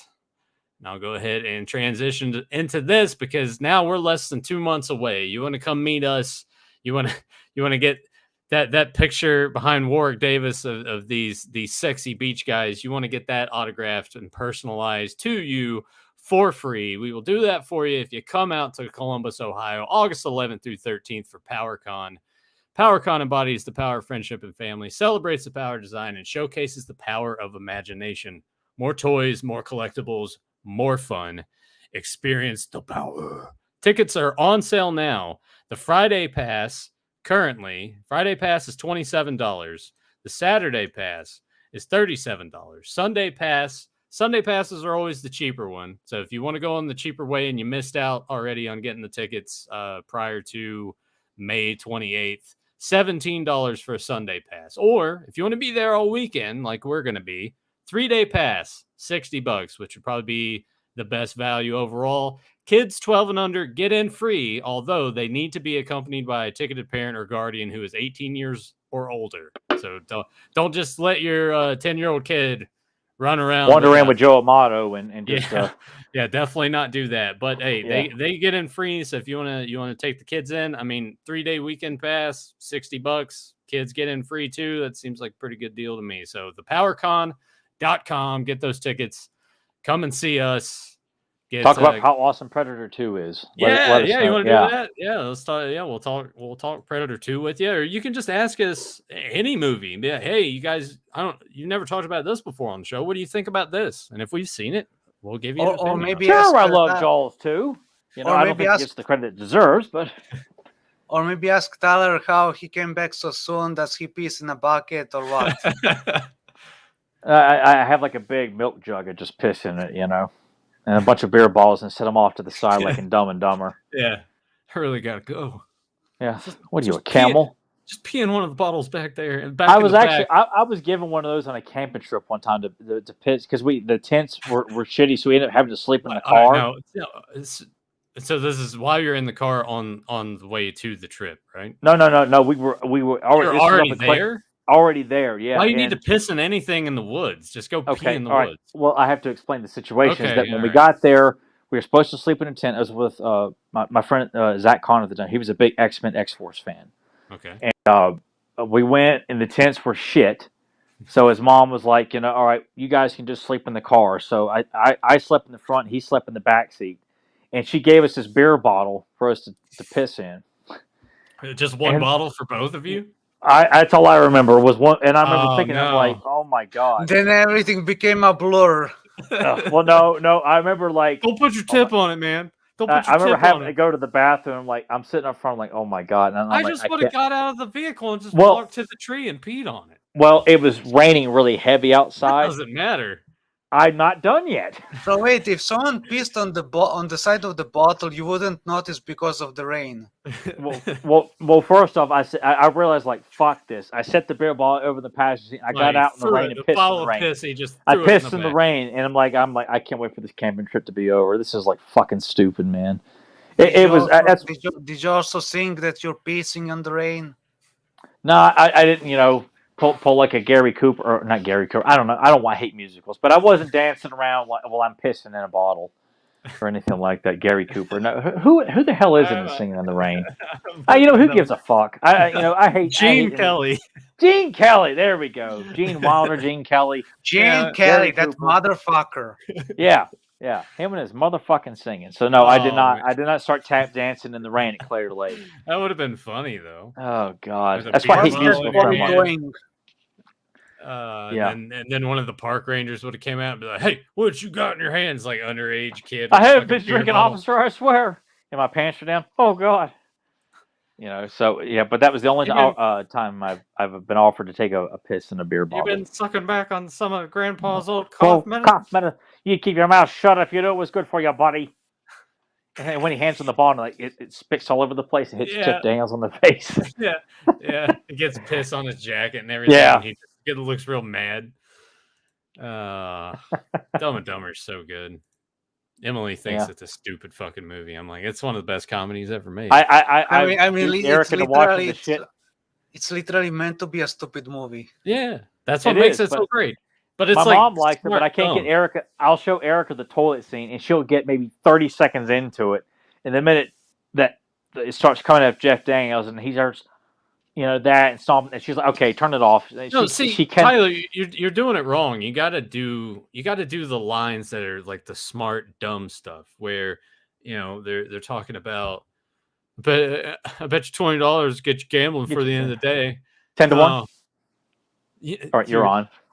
I'm gonna get you. I don't know how, but I'm gonna get you. And it's like you already did, but they're oblivious to it. Like that's funny to me. Yeah, but it's a brilliant script. The whole thing is, and that's why I think if people who don't like it or don't want to watch it, it's like Kingpin. Kingpin's another brilliant script, which I feel like that's pretty much where the Farrelly brothers ended. What happened? I didn't like something, man. What happened? No, I didn't. Me, myself, and Irene. I was so bummed and disappointed that piece of shit came out because it wasn't funny.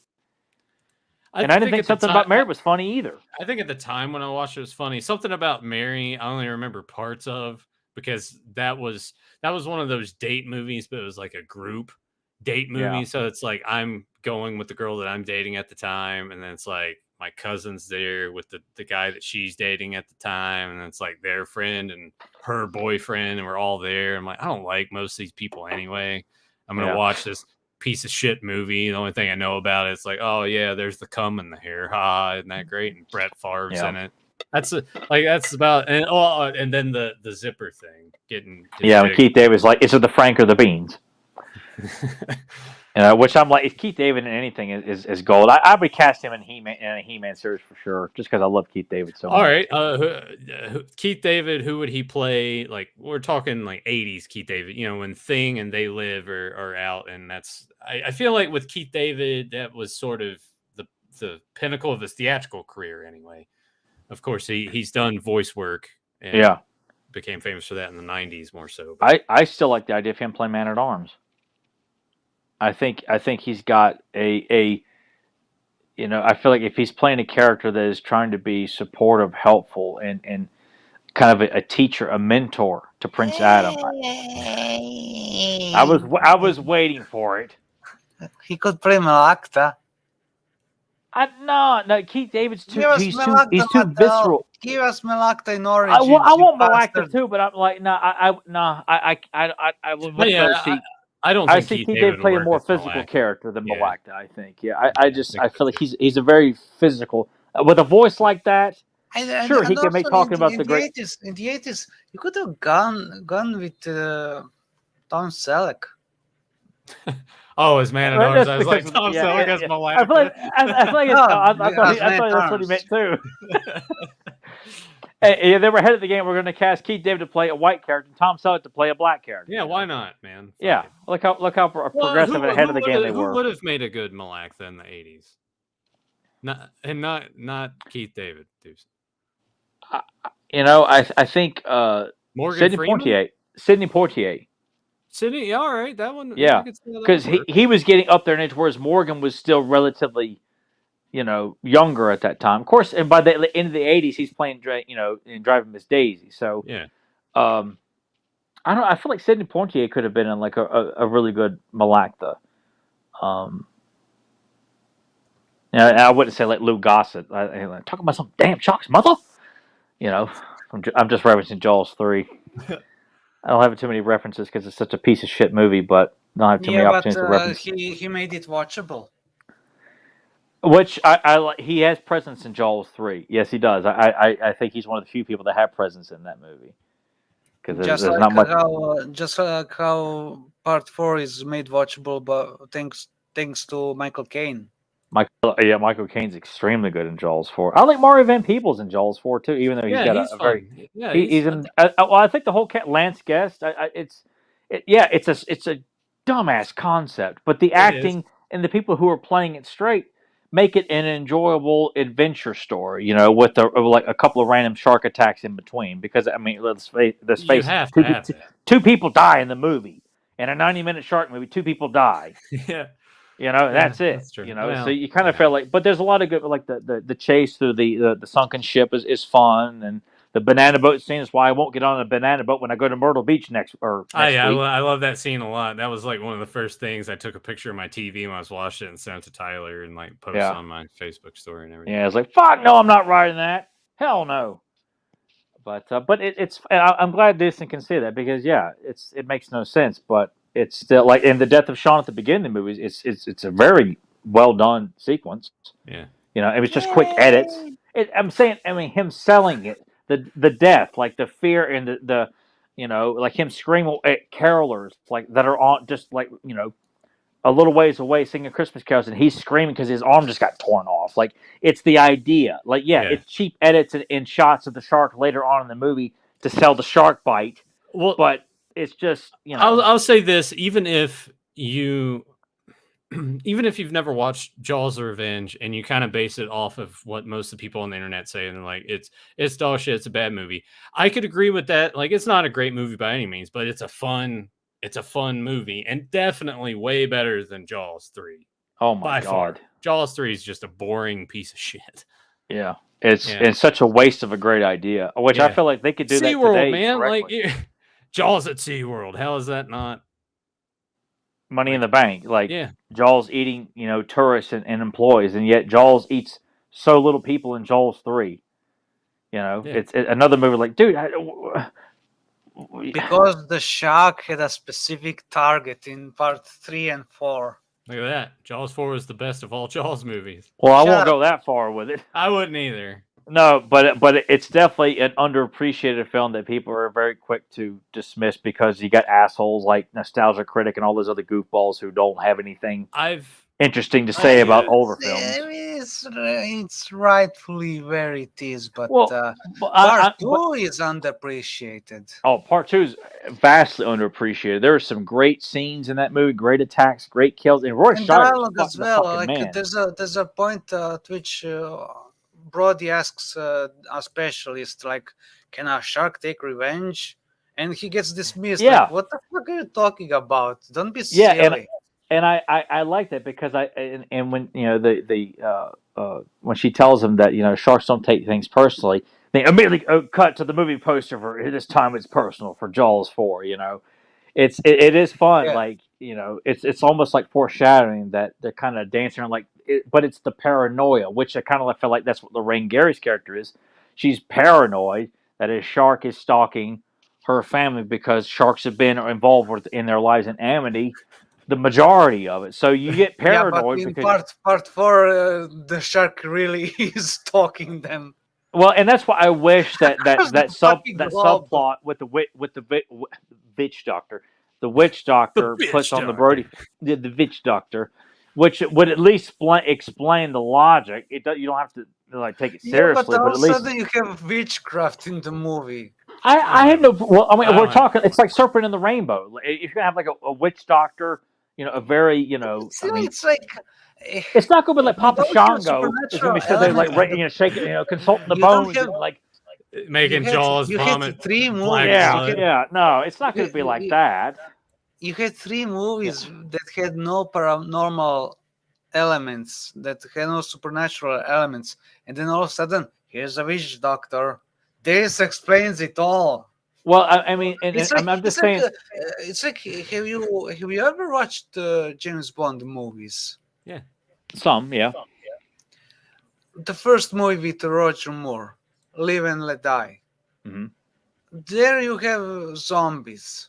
Yes. Like it's supposed to be like fake zombies, but there's a scene where Roger Moore blows a zombie's head off, and you see eyes looking at the hole, and it's like, what the fuck is going on anymore? Well, I'm not. All I'm saying is like, and look, I know look, I know this discussion turned into defending Jaws 4 because I'm like they're what judging from the standpoint, you know. No, we have not. I'm sorry, Papa. God, man, we're almost at the 2-hour mark here. That's fine. I will wrap this up. No, and go move on. ahead. No, But go ahead. I'm Finish just the saying, thought. like, if I was Joseph Half Sargent, of I'm the like, audience is like, did we miss the episode? Yeah.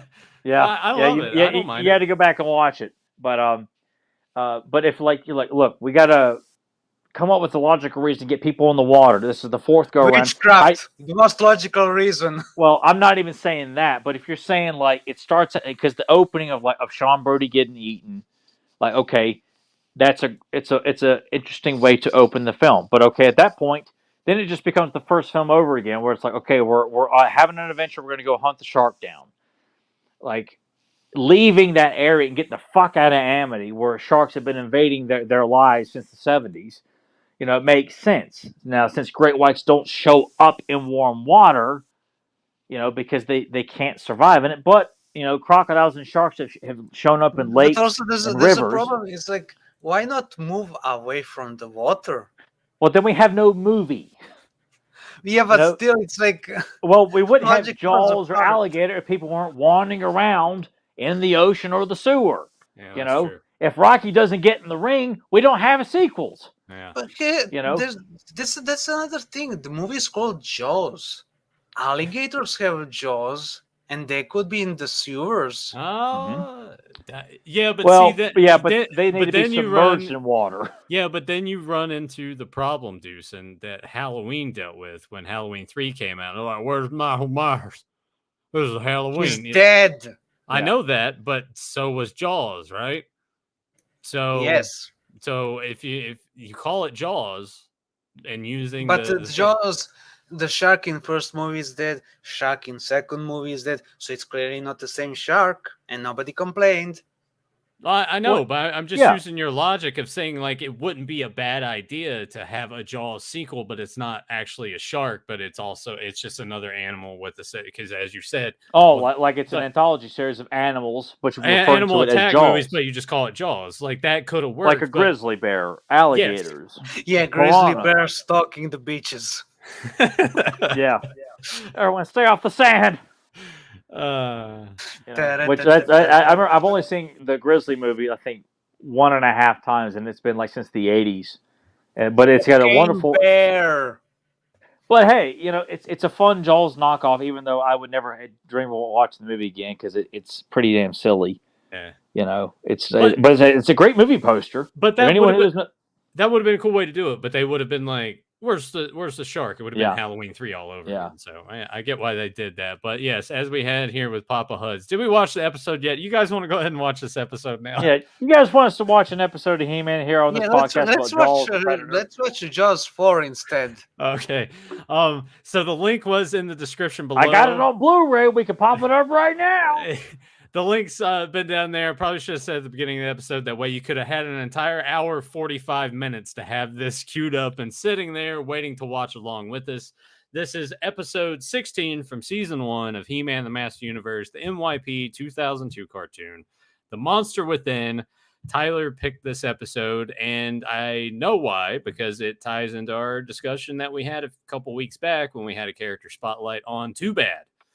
So the focus is on these guys, but also we get a little bit of fun stuff beforehand, and we'll talk about that as we watch along. So Tyler, I'll get you to give us that countdown, and we'll all hit play. 3, 2, 1, action. I'm going to say this off the bat. Deucin has hooked a brother up with some AI upscales of these. I'm super disappointed in the video quality of these on the YouTube channel. Like, clearly definitely no effort put into making these look good and when they put them on YouTube. I'm surprised someone has... They didn't even properly interlace this. No, it looks blurry and ugly a lot of the times, and I'm going to say this: I don't think that these YouTube uploads, of course not. This is not the quality that needs to be on here. We need like a good new set released, or Deucin hooking me up. But yeah, from the beginning here, we're already in battle, which I love this. Tons of characters involved.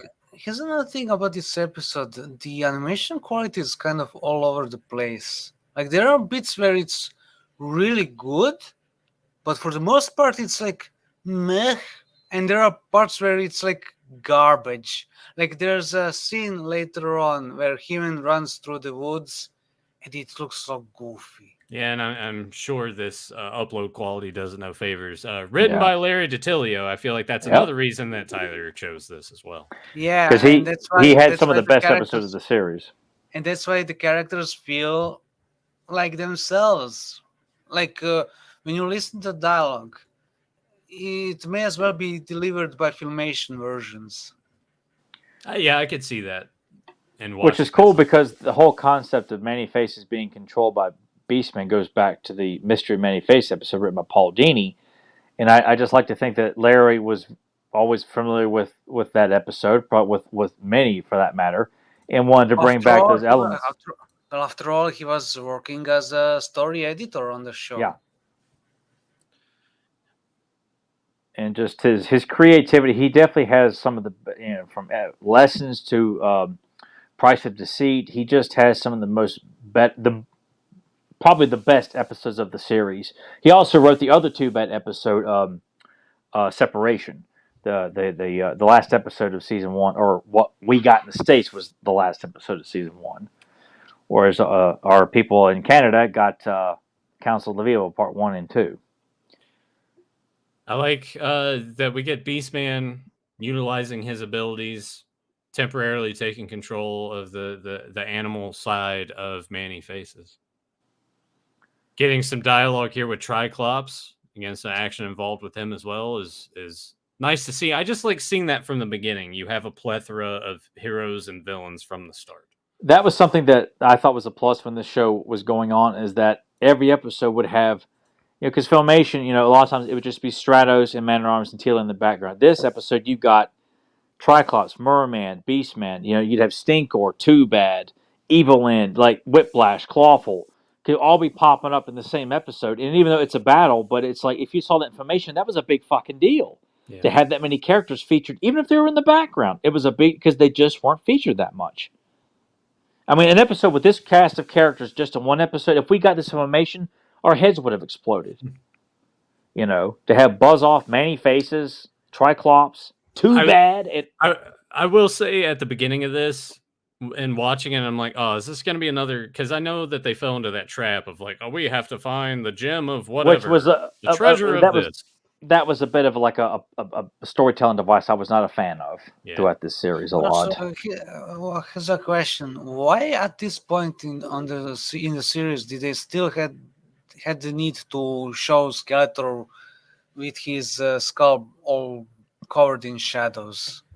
I don't know. I think just as a mood setter for the character at times. I was actually going to say that I really enjoy that part of seeing the shadow work there and how he's talking down to him and calling him idiots. Yeah, but the whole skull is just black. Like, they could do really fancy shadows and have it look really menacing, but it's almost as if they're still in the mindset of the first episode where they deliberately avoid showing it. I don't. Which I get what he's saying there. Yeah, I understand that. Which that's a plausible complaint. Well, I guess I mean it's just like right there. There's something about it. Whiplash is looking at him. The shadow's there. Everyone else has walked away. His eyes light up red, and Whiplash like, okay, all right, I'm going. Yeah. So it By works. the in way, that by the way, regard. now pay attention when Whiplash introduces these two to Skeletor. Animation gets like super high quality.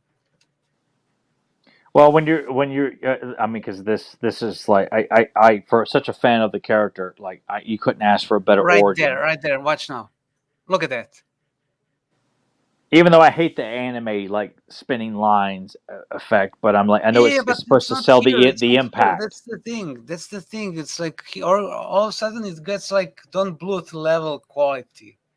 Which it did look good. I just hate the constant anime inspiration they were drawing to get the Dragon Ball I'm Z not talking kids in. about the anime bit. Come again? I'm not talking about the anime bit.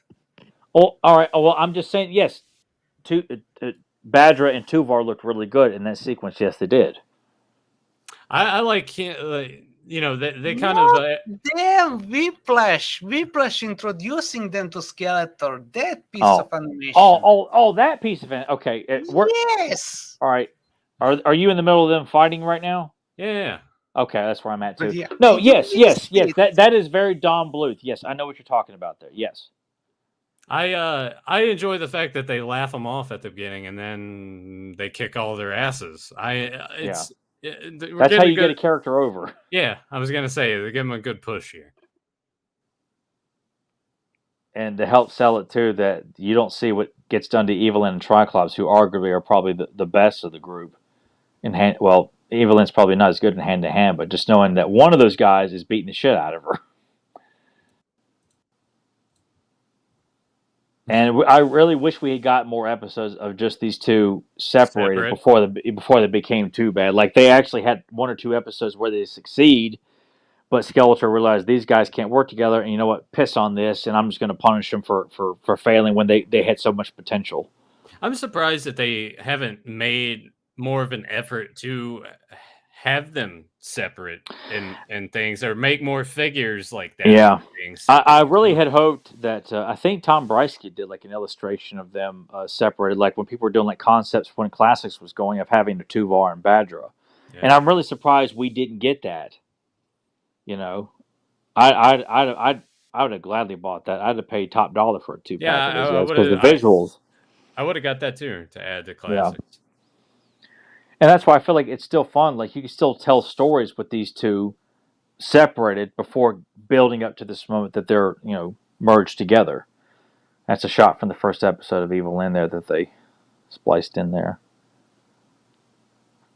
And this dialogue, this interaction between the characters is so Filmation-like. Yeah.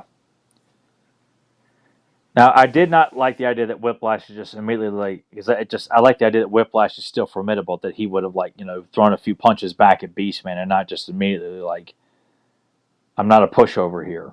And there's Clawful out of nowhere. Yeah, there's Clawful and he's not being duh. Yeah. For the best. Which honestly, if I would rather the character just be a mute brute, don't say anything. Like in the first episode of Council of Evil. Well, I'm just saying, look, if you had a choice between the two. Here, like in Filmation. Well, I love that version of Clawful. And I wish we'd gotten that, but obviously he's much bigger. If you're not going to make him one of the most intelligent of Skeletor's Wars, which I always perceive him that way, then you know what? Make him a mute. I like this interaction here as well. As Buzz-Off says something and everyone has a good laugh at Man-E-Face's expense. He takes umbrage with it, and Buzz-Off's like, "Oh, I'm sorry. I didn't mean to make you mad. I didn't mean to be a racist."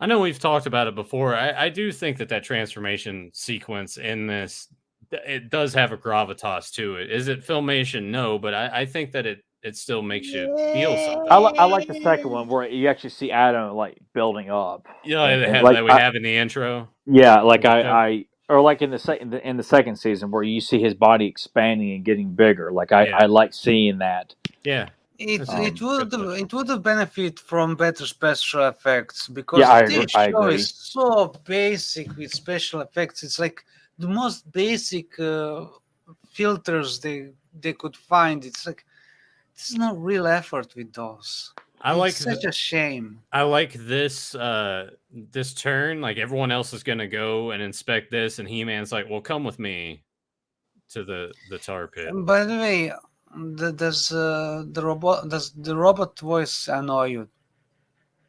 Does it annoy me? Yeah. It's Kinda. it's not as macho, I guess. Like it's you know, even though we only get to hear the robot voice in Filmation one time, but this sounds like it's like more of like a small robot talking as opposed to Manny Face's robot Yeah, voice exactly. talking. It's like, why not give it some modulation? Why not do something cool with the audio? Here's our Predator moment. I was gonna say Yeah, this. I was like, Tyler, were you score getting moment is Predator Predator vibes from inspired. this? Yeah, when I first saw this, I'm like, oh my god, Larry's inspired by Predator, and like seeing Mike because Tuvar's always been my favorite. Like even as a kid, the blue head was my favorite because it looked like a vampire, Well, a blue vampire. and But then when Manny Faces falls into the swamp, and then he's kind of got the mud on him a little Yeah. bit too. Yeah. yeah, it's definitely like Larry must have watched the first Predator and just like drew inspiration. Which I'm like, hey, I'm all for that, you know, because people who take ideas from like awesome movies and insert it in like, children's stories. There's also literally a moment where the blue half laughs like a predator. Yeah. And I love both the voices for Tuvar and Badger. Yeah, like I just think they did perfect voice acting here for these characters. Also, and the snarl here. Also, you can bet that Scott McNeil made a shit ton of amount of money on this episode. Who's that? I like Scott this McNeil. right there when he cuts. He cuts his weapon. Oh wait! How do he's you like, not oh, know who Scott McNeil is? I don't recognize that name, bud. He voices Merman here. Okay, And he does the purple half, and he does Many Faces, and he also did voice work for New Adventures of He-Man. Okay, no, I can't. I'm being honest here. I was not aware. He and Gary Chalk come right from New Adventures. Well, see, that's another thing too. It's like the voice acting on the show did not leave an impression on me. Like outside of like I know that Cam Clark's coming on, Gary Chalk's coming on. Campbell Lane came in as like the leader of the Cool Attacks, but it was just there was no voices on this show that made me feel like, oh my god, like that's a great voice. Where I'm like, who's that actor? I've always felt that way about this show, even though the updates of the characters and there were some good stories. Here's another Predator moment. Yeah. See, a figure with all these accessories would have been so awesome to have a Tuvar that had the mask, the eyepiece, the weapons. Yeah. And look at this. I just love that this is how you get this character over. He comes right in and takes out He-Man immediately. I mean, that's just unbelievable. Like that establishes a strong presence when you're trying to build up bounty hunters and the character of Tubar like this. And the shot when he comes out of the fog here, out of the smoke. Yeah. Right, He-Man, right there. God, it's badass.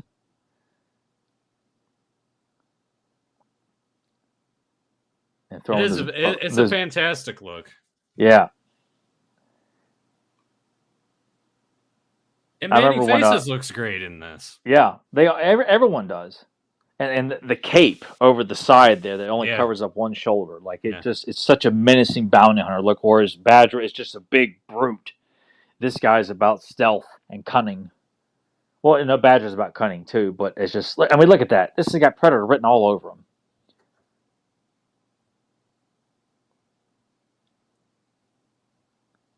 And it's fun to think that if Manny Faces wasn't here, He-Man was captured. Yeah. Like that's the episode I would love to have seen too. That He-Man is brought back to Snake Mountain successfully as a bounty. Like just to see how that would play out. And the Skeletor's like, okay, these guys did what you guys couldn't do for money. Of course, I like to think that Skeletor pays the rest of them. Probably just not that well. We're not done. I so wish they didn't use CGI on this show because I know it just I hated wasn't that. ready. It doesn't look right. Ready. Yeah, it sticks out like a sore thumb. Well, you could attribute that more to just that this was animation at Yeah, this time. exactly. It just wasn't ready for that sort of thing. Yeah, all the more reason why everything should have been 2D. Now, I did love the fact And that drawn, because there's a big difference. Yeah. Because you can, because even vector puppetry is 2D. So Yeah. you know, like, and vector puppetry looks like shit. now I did like this like throwback to the tar swamp and the swamp hopper, which is what this creature is. Which, if you Yeah, remember, there's the a swamp big hopper of- is more like a rabbit. in There's that Filmation. moment. There's that moment Yeah. of him running through the woods. It just looks so bad. But one thing, another flaw of this show is poor background design. Yeah, that's not a very good Like- shot of He-Man running. Like Now, I when hate you this, look this the shot from behind, like this or this here. I don't like the spinning shot because He-Man just looks. what Odd. moment are you on? I must He- be He's a few seconds behind us. Not okay. much. I'm moving up 10 seconds here. I'm at 16:02, 03. 16. All right, 04. 16:01, 02. Yeah. Now I'm caught up with you now. Deucin is because Zentron brings this up. I really dislike the washed out shading in this show. Yeah, the color palette is just awful. Even though they fix the shadows later on, it's just It is a color little too palette is drab. bad. The background design is just not very good, because like, especially here, like, this is supposed to be the tar swamps, but this looks like a mundane forest. Yeah, he's right. Yeah, That was one of the things that this show lacked a lot, was the beautiful lush backgrounds that Filmation did. And I when mean, you look at the previous scene of the monster and many faces, The swamp hopper. yeah, it didn't look like they were in the tar. Yeah, it kind of looks like it's just a dirty water like Yeah, exactly. pool that you're in. I like that. He's got nunchucks essentially. Well, and here comes their downfall. If they just Yeah. worked together, this probably would have worked out. But they can't. They can't. help Egos get in the way. Yeah. it. Yeah. Look how menacing Tuvar is right there. God, he's so badass. This is perfect characterization for these two. Yeah. And it is, because to build up like that their ultimate punishment is that they're going to be merged together forever. Yeah. Like it's just fun foreshadowing that these guys are just not going to get along, and I love that about the character. But it would have been so much fun though to see that these two turn into a strategist, that they are there to help out battle plans for Skeletor, or in terms of coming up with ideas of what they should seek out, what they should avoid. That's something I know we talked about that before, but like I would have loved to have seen, because these characters are very intelligent. So I could totally buy that they accept their fate and decide, we're going to, put our heads together and come up with, formidable battle plans, or how we could, defeat He-Man in hand-to-hand combat. Yeah, well, I don't know. It's like it's best to keep one really intelligent and the other just more savage than intelligent. Well, no, and I could so buy they- that they have, Tuvar like, would be two the more. approaches, So it's like a meeting of two worlds. So then, But if I they, feel like if though. they were to come up with a plan, they have to do compromise between one another. Well, that's why I agree with you on that, but that's why I kind of feel like how they're depicted here. Like Badger's more of the brute, Tuvar's more of the calculating kind. That's why I feel like coming together, like they're still very intelligent. Like they both succeeded in capturing He-Man, so they're very intelligent. Even though Badger's more brutish, Tuvar relies more on technology and stealth, but they still can get the job done with two different approaches. So that's why I feel like they are still intelligent, but they would argue because Badger believes in brute force, whereas Tuvar believes in being more intelligent in your approach.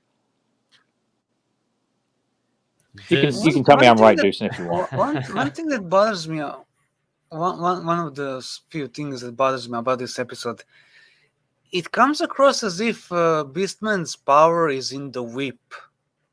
Like it's not his mental powers, because he cracks the whip and he controls. Well, controls many because faces. You see, I know they rely on the whip, but they do make it a point to show a close up of Beastman's eyes, so the Yeah, power but does they more. don't more really there. communicate it visually all that well. Then that's a shame, because like back on the original show, you would see these telepathic waves emanating from his head, and it will make it clear that he's using his telepathic powers. I think Yeah. this is more about like a lion tamer with a lion. Like you crack the whip to get Yeah, an yeah. animal to do your bidding or tell you to do Yeah. something. So I think it's more about an effect as opposed to Yeah, but it really. the way it's executed, it just comes across as if it's the whip that's brainwashing him rather than go. I mean, I never got that because obviously I knew it's Also, a telepathic look at thing. this shot But of Beastman. Don't you just wish he had his medallion? yeah, he's just it's empty right there. And I don't like the subdued orange and maroon. I need bright orange on the character. But I do like about this how we had that at the beginning where he was slightly under control. This time he uses his acting ability, so you tie it in there to full. Yeah, because he's Beastman. only a partial beast. Yes.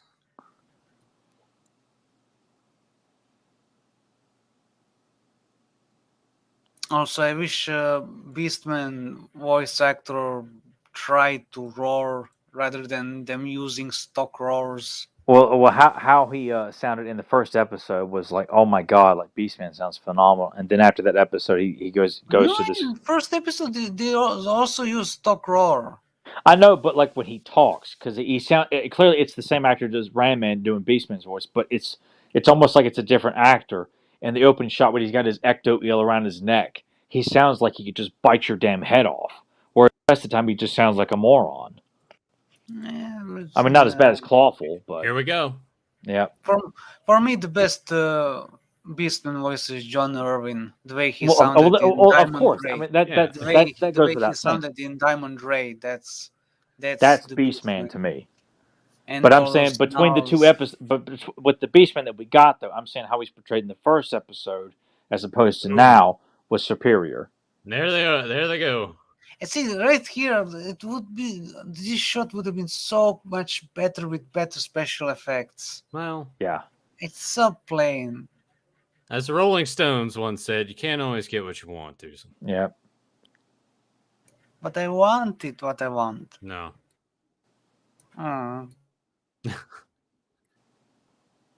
But going I like how forward, Skeletor walks away and he's just maniacally laughs. I yeah, don't he just know, laughs. like, Which yeah, you know what, I wouldn't expect him to walk out of the throne any other way. And it was good to see Too Bad like not only would have his own be featured prominently in other episodes, but would be featured in battles and in the background of other episodes, and not just okay. Well, we've established Too Bad. Now we're going to go back to the same stock group of evil warriors in every episode. Because to see Stinkor and Too Bad. Hear that, Tyler? Don't get angry. I ain't got no anger issues here, despite what people think about who watch this podcast. I am not the angriest person on this podcast. Your face is literally red. Well, that's from the tanning bed today, right now. Oh, you're back to the tanning bed, huh? Well, just till I go to the beach, because I didn't want to get cooked when I go to the beach. So I've been like tanning to get my body immune to intense sun. Doesn't tanning bed carry a bigger risk of skin cancer? Well, if you go for like years and years and years, which I did do that for years, but I've actually hadn't gone to the tanning bed in actually 2 or 3 years. So, well, that was the monster within. I think it's and now on to Jaws 4. No, I think that. Oh, I think it's funny that Deucin, his whole thing when we're watching MYP is just like, yeah, but Filmation did this better. And it's like, well, okay, it goes without saying that. Yeah, but, we all know Filmation did everything better. There was more heart, there was more quality. But except for season 2. At very least, this doesn't make me wanna rip my eyes out. Yeah, no, I was gonna say, like, it MYP is still a solid show. So out of 10, what would you give The Monster Within? 7. I was gonna say 8. I was gonna give it probably a 9 because I like Too Bad so much, and he's done so well. And this is the episode. This is the Too Bad episode. I don't care about anything else. Too Bad, the way he's depicted, it's layer detail. I give it a 9 out of 10. Why did your voice get so shaky? I didn't think it got shaky. Too Bad. I love Too Bad so much. Because I love Too Bad so much. Look at me. I'm Dusan. I'm from Yugoslavia. I know everything and everyone. You sound I'm right like about everything. no. When you I guys, sound like James Mason. yeah, I was gonna say. Hello, I'm Dusan Mitrovic from Yugoslavia. I'd like to buy a dozen donuts with this gift certificate. Oh, wait, I'm sorry. Yeah. Have you seen Salem's Lot? You haven't? What about Heaven Can Wait? I was in that I too. actually watched that. Did you like my performance in Salem's Lot? How about my as Aurora in Thundercats? That character was inspired by my performance in Salem's Lot. You could do nothing against the master. I dare It- you. it's- I dare you to do that voice in a voice message to Joe. Just out He of the would- blue. Send he him a wouldn't know voice what message. I talked like see that how on the he podcast. He reacts. wouldn't know what he didn't even know who James Mason is, even though he was around when James Mason was making. I was did gonna his first say, film. I you mean, know. say anything. Just do that voice. Well, Just Joe see might. what- I don't know. Joe gets off on weird shit. He might get off on my James Mason impersonation, and then he'll be asking Jenny to talk to him like James Mason. You know, Joe's into that weird David Carradine shit. You know. Tom Brysky said, I'm cool with the idea of a two-headed giant being smart and strategic, two minds after all. However, I really dislike the idea that they had to explain why he has two heads. That wasn't necessary. Well, I'm but, with you. I agree, but I like Larry's approach of like, hey, they're bounty hunters. Like, I'm cool with that. But I'm like, I never needed to think that, much like with all the He-Man characters, I don't need to see an origin story. They're here, they're there, and this is what they do. I don't need to know that they come from a race of two bads. And they're all named, Gary and Dennis. Yeah, but, from the House of generally- Asshole. Generally, here it works because when you look at Too Bad, he clearly was fused together. Like these are clearly two individual beings that somehow got fused together, and there you have Too Bad. So it works here. Now, when it comes to stuff like Merman's real name being Swedish Rex, A fuck. crock of shit. And Tom also said, I agree that I didn't like the whip hypnotizing Manny faces. See, Tom knows what he's talking about. I will say this. If you guys do have other questions for us, it can be about anything. If it's more Jaws related questions, the more that the merrier. But anything you want to ask us real quick, we'll take a few of those and we'll wrap it up. JSP had this from earlier. Silly idea on my part. Would it help to allow the Power Sword to protect or project, I think is what he meant to say, a hologram of the alter ego, i.e. while He-Man is present, there could be a hologram of Prince Adam to help with the secret identity? No, because that would No. be used. It would be used like too easy to write out. Because I feel like that there's no tension there. But it's like in Filmation, like, hey, by the way, Teal, I want to show you my brand new jacket. Deuce knows what episode I'm talking about there. Like, you But- could, if you go with holograms, then you could literally have a robot that projects a holographic avatar around itself. Oh, that's true too. But generally, it's like, look, there's magic at work. That's enough. This will be a stupid question because obviously, sorry guys, not the truest of fans. I have not watched every episode of Filmation, but You're funny. I know. Has there ever been? Honestly, there's some you don't need to bother watching. I don't care. Was this ever a plot device that was used? Because you think about it, with them Man at Arms making gadgets and things, why not just make a robot that could essentially Disappearing Act. Okay. Disappearing Act features a He-Man robot to full Skeletor. Well, I was going to say Also, like in the newspaper strips, when they get to the part of New Adventures, Orko makes himself look like Prince Adam while Prince Adam goes into the future. I was, to do whatever. yeah, that was the angle I was going with. Not so much like He-Man. I was saying more like while He-Man's doing something, having a Prince Adam avatar still be there to. I even though people would say like, how can people not figure that out? Again, it goes back to the whole superhero mentality. Like, if you don't buy it, magic, and it's like, look, that's unimportant, but you have tension where Teela's constantly like giving Adam shit because she's thinking that's the whole point of Adam being built up as a lazy playboy. All he wants to do is sleep and fuck. So Teela's getting mad. This guy has no responsibility. Which won't Master do Universe anything. show you watching, man? Well, I'm just when He He-Man's read flirting with DC women. comics. Yeah. So This is what And, Tyler like- really wants to see. He wants to see like Prince Adam hanging out with Lubick, and they're just in these big old orgies, like eyes wide shut. yeah, they're hanging out in brothels and Yeah. bordello of blood and shit. And like in DC Comics, the monthly issues, right there you have first implication that there's something to Secret Identity, because He-Man gets all worried that his parents are about to see him and recognize him as Prince Adam, but they don't. So there's clearly something at work. And then later in Star Comics, you have an issue where Horde troopers capture Prince Adam, and Hordak doesn't recognize Adam. Instead, he goes on a rant that he doesn't look anything like He-Man, that He-Man looks much taller, much stronger, yada yada yada. And it's just magic at work. There's a magical spell, protects his secret identity, and only those who are into the secret, only they can see the truth. Simple as that. You know what's but funny? I like the drama though, that like with Spider-Man. But yeah, exactly. I mean, like, look, anyone can find out if they accidentally witness the transformation, for example. So when they're on a starship, Adam can clearly transform in front of Tila. So what, like in the Shadow of Skeletor? Yeah, exactly.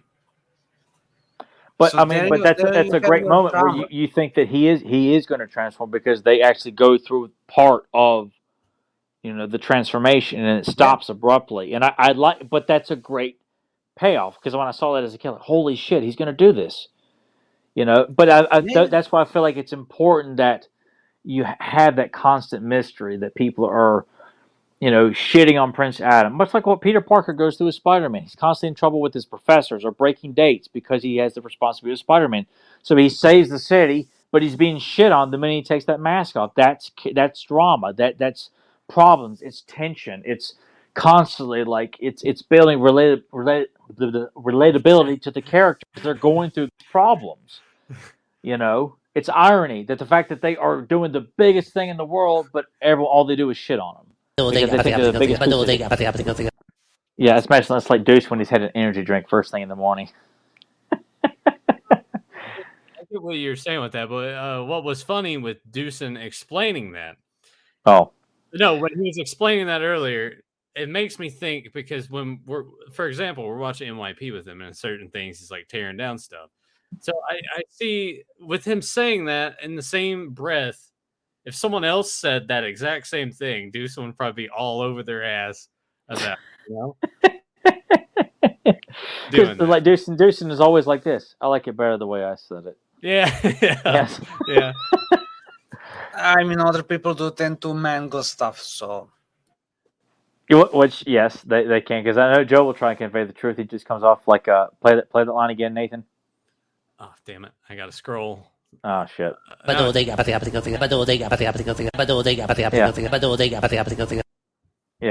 that's how Joe comes off sometimes too. Not just Deucin, but because Joe's being all Tom Arnold and shit, and leaning forward and going back and forth and rubbing his nipples. Oh, I'm chafing. Tom Brysky said, reminds me when Alfred dressed up as Batman in the 60s. I remember that episode. I remember, like, this is so... I was a kid. I'm like, I did not want to see it. I didn't want to see it. I was so mad at that episode when I was a kid. Here's a question from Oliver Belmont. Since it's Father's Day, in your younger years, who among the 80s cartoon dads did you idolize when watching your favorite cartoons on TV? I never really looked at the character, any father figures. It was more about the heroes. But if I look back at it now, I mean, Bionic 1 for Bionic 6 for sure. Yeah. I still like King Randor, because of Prince Adam No More especially. George Jetson. Yeah, George Jetson was a good dad. I mean, it's not an 80s cartoon dad, but no. that was a cartoon that was still on in the 80s that I watched. Well, Papa Smurf, even though we don't know if he followed any of the Smurfs, he probably knocked up Smurfette so many times. I don't know what Smurf cartoon I was watching. But I'm trying to think, Man at Arms. Yeah. Another brilliant father character right there.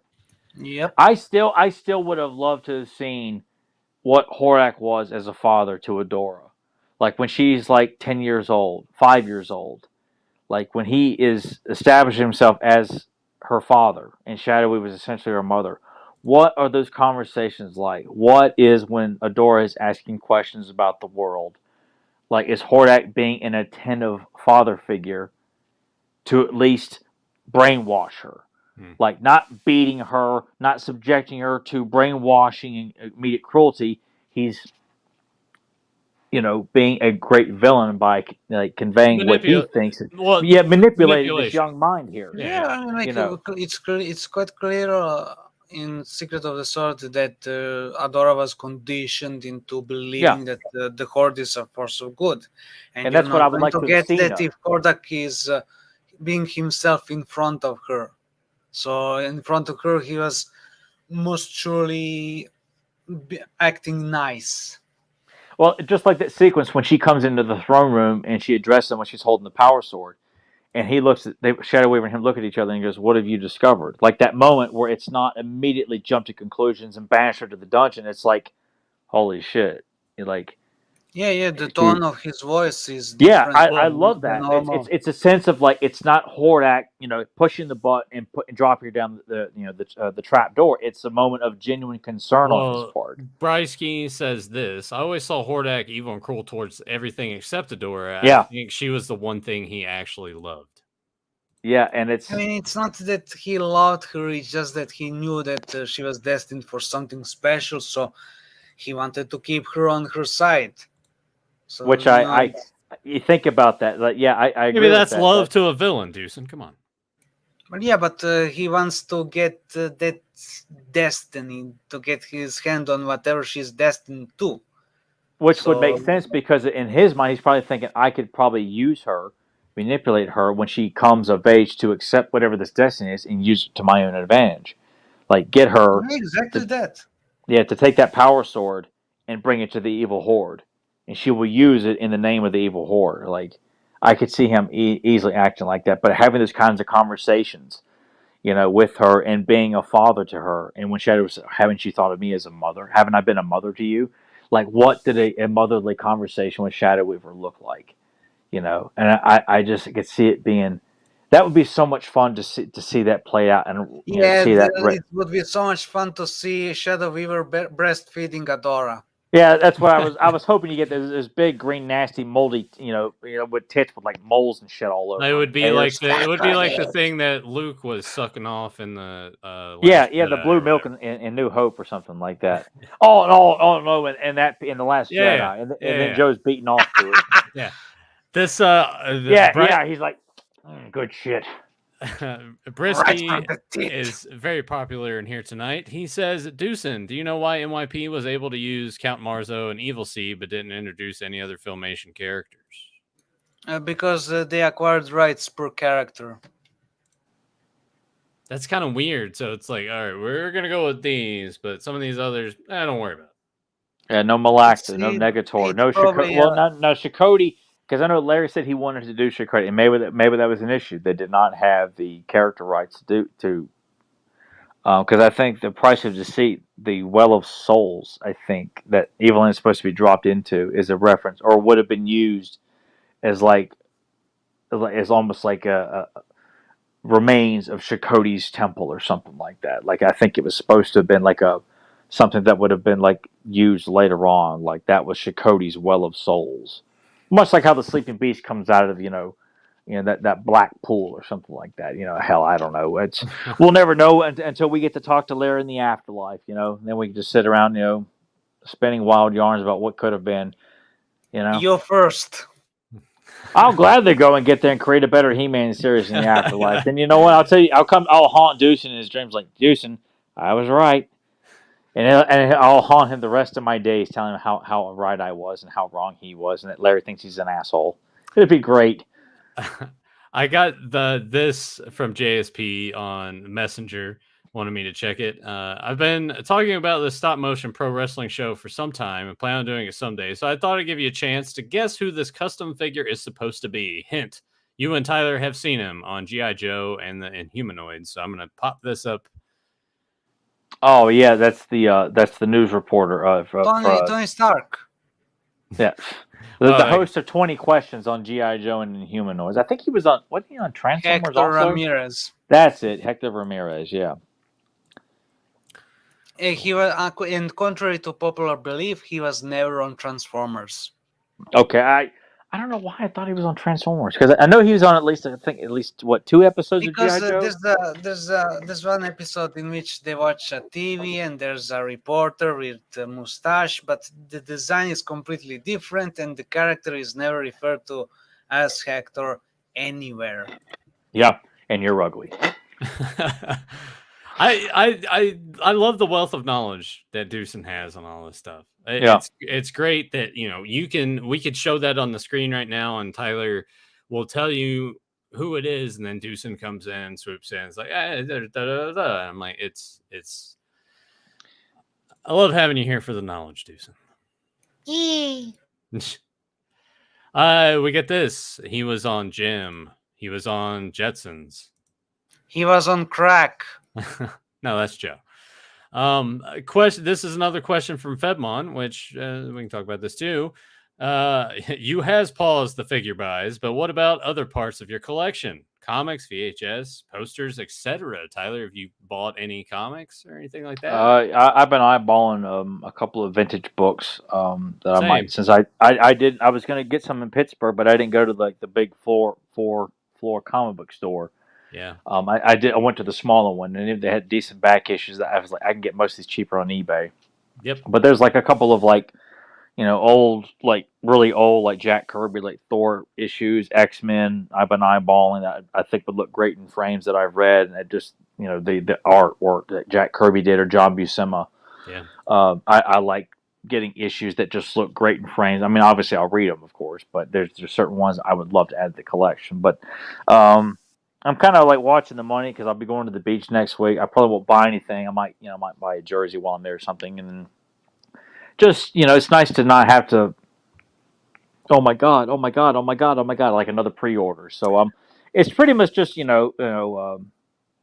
buying stuff for Nathan for his birthday. Essentially, it's kind of like been the biggest thing that I've done. Yeah, that is coming up in a couple weeks. Yeah.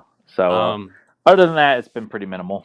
I've been like Tyler. I've been looking at comics. Fantastic Four issue 39. I was thinking about pulling the trigger on one. Haven't done that God, yet. I'd love to do that too. First appearance of the Wreckers since with the spinner rack. I was like, that would go well with the rest of my display. I was thinking about that.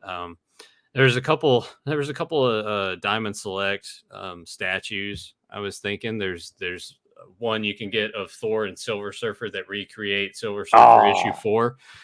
There's a Bullseye one I thought about getting because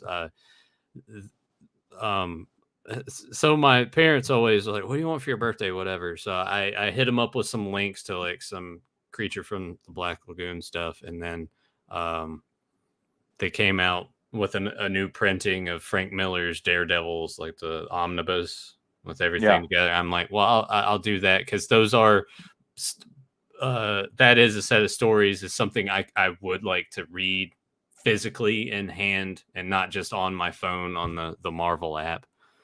Which at the same time too, I thought about getting some of those issues from that run, but I don't want to like buy certain things and then like, what if Tyler got one of those for me for my birthday? So I'm probably not, honestly, I'm probably not gonna. No, the stuff you named, like, no, it's like well, I know, but I'm probably just not gonna buy anything like that until my birthday's over. Unless it is like an early Fantastic Four issue that's like steep, and I know Tyler's like Tyler loves me. I don't think he loves me that much to spend hundreds. It's not that. Well, if I had the money to do that, you damn right I would love to buy the first Princess Silver Surfer after I bought one for myself, of course.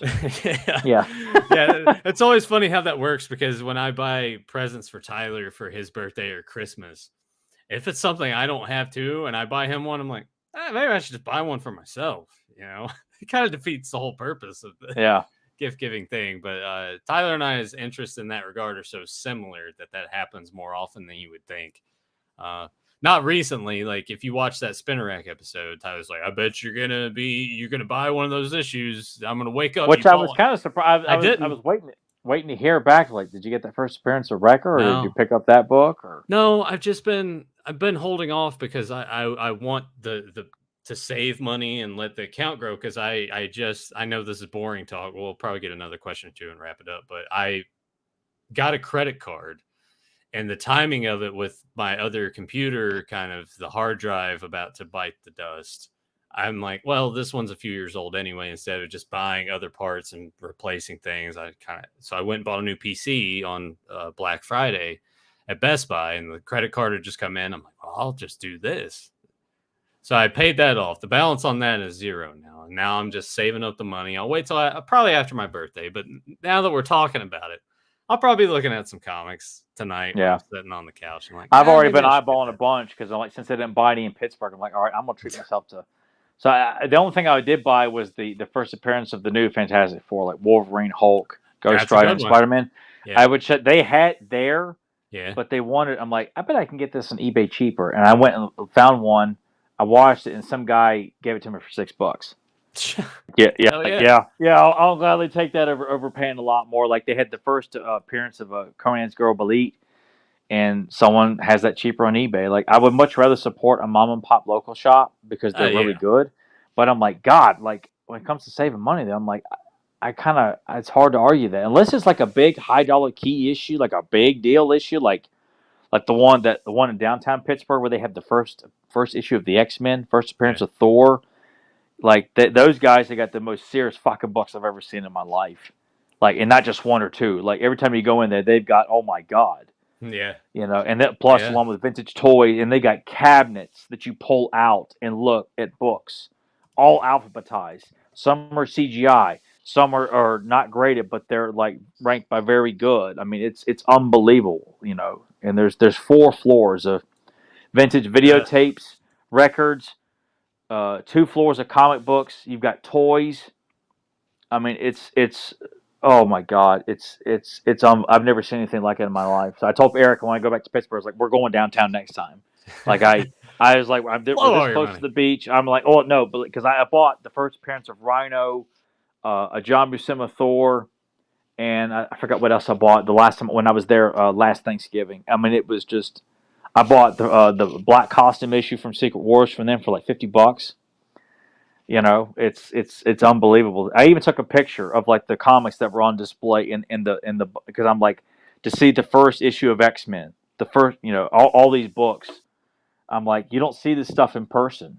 Like on eBay, it's like yeah sure, but like if I can find the picture, oh here it is.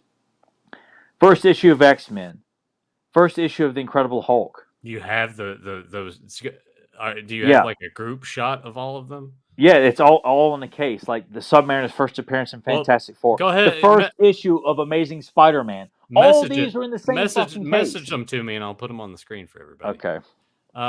This comes also from Tom. Nathan, are you going to pre-order that glow-in-the-dark creature from the Black Lagoon by NECA? I would like to, but I think that one isn't that gonna be a San Diego Comic-Con exclusive figure, I think. Pretty sure that's the case, and it'll be like sold out in 2 seconds because their website's fucking broken. Yeah. I would like to get that, but I think that it's an exclusive, so maybe eventually. Oh, that's kind of funny. One of these Spider-Man issues I actually have. Yeah, the first appearance of Gwen Stacy and Harry Osborn. Yeah. Nathan, if this be my destiny. Yep. Yeah. Yeah, Dad got that at a flea market for me. Of course he did. Yeah, so. But yeah, this is Ides Entertainment in downtown Pittsburgh. Oh yeah, you sent me the same picture twice. I wasn't paying attention. Well, okay. Was there another one that you needed to send? Well, I thought I sent you the other one. No, you sent me the same one twice. Well, shit. Okay. Yeah, that's great. Here's the other one. I mean, I would love to have that Fantastic Four issue right there. Oh my God, me too. Rated 4.0. I mean, just seeing because when the first time I went in there, I did see Thor's first appearance, Journey in the Mystery. I mean, obviously they didn't have it there. Yeah. But the second time that I went, but every time I've gone, they always have a new selection of some of the biggest key issues. And it's just like just to be in the presence of the first issue of X-Men, the first Amazing Spider-Man, the first Hulk. I mean, it's just as a comic book fan, like that means a lot to you just to see it in person. Yeah. Knowing full well you will never ever own a book unless you get like stupid, famous, and rich. Yeah, and honestly, if Mattel, you really wanted to pay me to write stories for you, so I No, could too buy. late. You already said you'd work for free. Yeah, I know. Rob David was like, "No, fuck you." Yeah, there's no takebacks on that, man. Yeah, well, no take backs on what I said about you, Rob David. Do any of you own the issue of He-Man and Superman? No, I did see that in Pittsburgh the last time I was there, and and I knew at that time that book was just gone because it's He-Man, so charge $200 for it. I'm like, nah, it's not that kind of key issue. But I don't own an original. I did own a reprint from the 2-pack with that shitty 2-pack of DC Universe and He-Man classics. Well, that it's came cool out. that they reissued that with that 2-pack. Yeah, I think yeah. that was a smart idea. It was a fun little thing, but yeah, I do not own an original copy, which I should. I'd like to at some point. And if you guys, I do. Oh, of course you do. Oh, of course you do. No, I got it before the prices got hiked up. Yeah. Both that and a Batman issue that had the preview comic, the second crossover story. Oh, okay, yeah. Yeah, that's cool. And if you want to hear us talk about that particular issue, just go to our channel and check out episode 343. I went ahead and looked that up real quick. That's what we talked about. I didn't show this off when we talked about when I did my PowerCon thing when you went to go take a pee, but here are the companies that are going to be there at PowerCon. That's when I looked at that, I was like, God, those are like from the Horsemen to McFarlane to NECA, Super 7. And I want to point this out because this is something I haven't really talked about to a lot of people. But if you look in the second row, the one that says Major Bendy. So the Major Bendies is a wrestling figure bendy line similar to when the WWF were coming out with the bendy figures back in the mid-90s. And this is being run by Matt Cardona and Brian Myers, who most of you probably remember as Zack Ryder in WWE. And they were the Edgeheads. They were the he's the one that did that vintage toy podcast he did. And they do the Major Wrestling Figure podcast where they talk about all that stuff. But the Major Bendies line, and I'll put this back up here. Tyler will know him. He's been other than Tyler, he's been the guy I've been friends with for a very long time. Josh actually works on the Bendies line itself. Really? Yeah, he's working. He was actually on their podcast to talk about his wrestling history, which he lied about, by the way. Because I told him this. I listened to it, and he was like, and I never noticed this either, because I know to some people our accents are Southern. I get that, but if you listen to Josh talk, I'm like, I don't remember him sounding that Southern to me. So when he's talking, he's just like, and I'll do my Josh impression. Tyler, get a kick out of this. Yeah. He's like, well, I was just watching wrestling back when it was really popular back then. I'm like, he never watched wrestling back then. I know the exact moment he started watching wrestling because I'm the one that got him into it. It was Slamboree 98 when Scott Steiner turned on Rick. And he's trying to talk. He's trying to talk about all this other shit. And I'm like, dude, you are lying at your ass. You're full of shit. That's not how it went down. He's like, I know, but you gotta whatever for the podcast. I'm like, I understand that. But yeah, the Major Bendies line, he works on all of that. He works on all of them.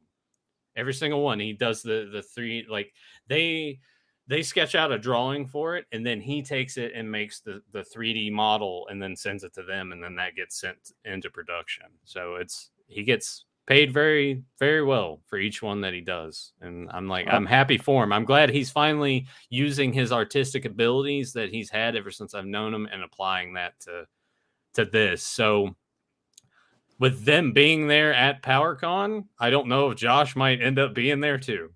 So we'll just see how that goes. So he may come over and decide he wants our autograph. So, well, in the Major Bendy line, because Pixel Dan wrestles, he wrestles on the Independence. He actually has a Major Bendy figure. So I assume he's going to be there as well. And I'll go up and talk to him and be like, hey, Josh Roop, the guy that's working on your stuff? Yeah, like him and I have been friends for 30 years now. Time is fleeting. This world's getting smaller and smaller and smaller. I can't talk here. Dude, it really is. Between the people that we've had on here, like we had Florian Bertmer on here as a guest. turns out he's doing T-shirt designs for CM Punk, and I'm like, okay. So like all of my worlds seem like they're converging. Like How Tyler's come no had one's doing anything for us? Like no one's doing anything special for us. We'll Like, what get are we? there, A bologna sandwich? I mean, probably. We might get there But one day. And Joy is I printing- hope our day will come when people will look at this podcast and like that is the #1 He-Man podcast on the planet. Like, Yeah. even though we have no competition, On the but it's just planet. on the planet. Ah. Well, you got a job printing your shirts. Yeah. Yeah. Yeah, we do have that. Through that Yeah. face again. See, that was Tyler when he was sad eating that hot fudge sundae at McDonald's while fucking what was playing? It was some Phil Collins song. Okay. It wasn't a good one, but No, it was just probably, like it was probably a good one. no, it wasn't. It wasn't In the Air Tonight or Sussudio. So is Josh do what Southern? Yeah, kind of. Yeah, Yeah. both in accent and ideology. I'll leave it at that. I think Hey, there's me and Nathan have some funny stories. yeah, we have some fun, and if he's there, we'll reminisce about them all. I'm sure. Yeah. All right. As my dad would say, it's getting late. We'll go Yeah. ahead and we'll wrap this up. I hope everyone enjoyed the 3-man team this week. Deucen thought it was going to be a total disaster. And I feel like we proved him wrong. Oh God, I know we this was a wonderful discussion with like us three tonight. Like I couldn't be happier with all the random movie discussions, talking about He-Man all over the place, doing our actual commentary. I think we had a great, But hanging out discussion. while we are happy with it, most of all, we hope all of you at home enjoyed this extensive conversation about everything in between that we always do. And if you are new to the channel, we hope that you give the video a like, leave a comment down below, and if you're not already, please go ahead and subscribe. All three of those help us out immensely. So I'm going to say this too, as Joe did a week ago. Everyone in here now, if you haven't already, go ahead and hit like. It helps the algorithm. It pushes the video out there, hopefully to some new eyes, and they can be like, what's this bullshit? How long is it? Almost 3 hours. All right, I got nothing better to do. That's why I really thought I would really hope that even though we don't intend to go over 2 hours or even 3 hours, but because it podcasts never that are that feels like long- it to me. no, it doesn't. But I like podcasts that go on for more than an hour because I love the content, I love the discussion. So, but hopefully people don't see it and like, oh my God, this isn't 12 minutes long. This Well, isn't 5 minutes long. Hey, I mean, there are podcasts that go 24 hours. can't do that. And accomplish jack shit. Maybe one day for like a special cause, if we can raise some money for stuff. I'll set the 24 hours and have a round table of guests join me throughout the day. I would like to do that eventually, but Yeah, we can have Joe on and you can just talk about what's in his fridge. yeah, we could do that. Now that he's got Yeah, the see- phone, see- join me on the phone and use that camera to show us your fridge. Fuck, I didn't say. Actually, before I get into the complete end spiel, I want to let me bring this up and have it full screened for everybody, and I'll backtrack. Before we end this, I want to show everyone Joe's balls. I want to show everyone Joe's balls, and I'll just play this here. It's not playing. Oh, the audio's Biggest muted. hailstorm ever. Look at the fucking size of these things.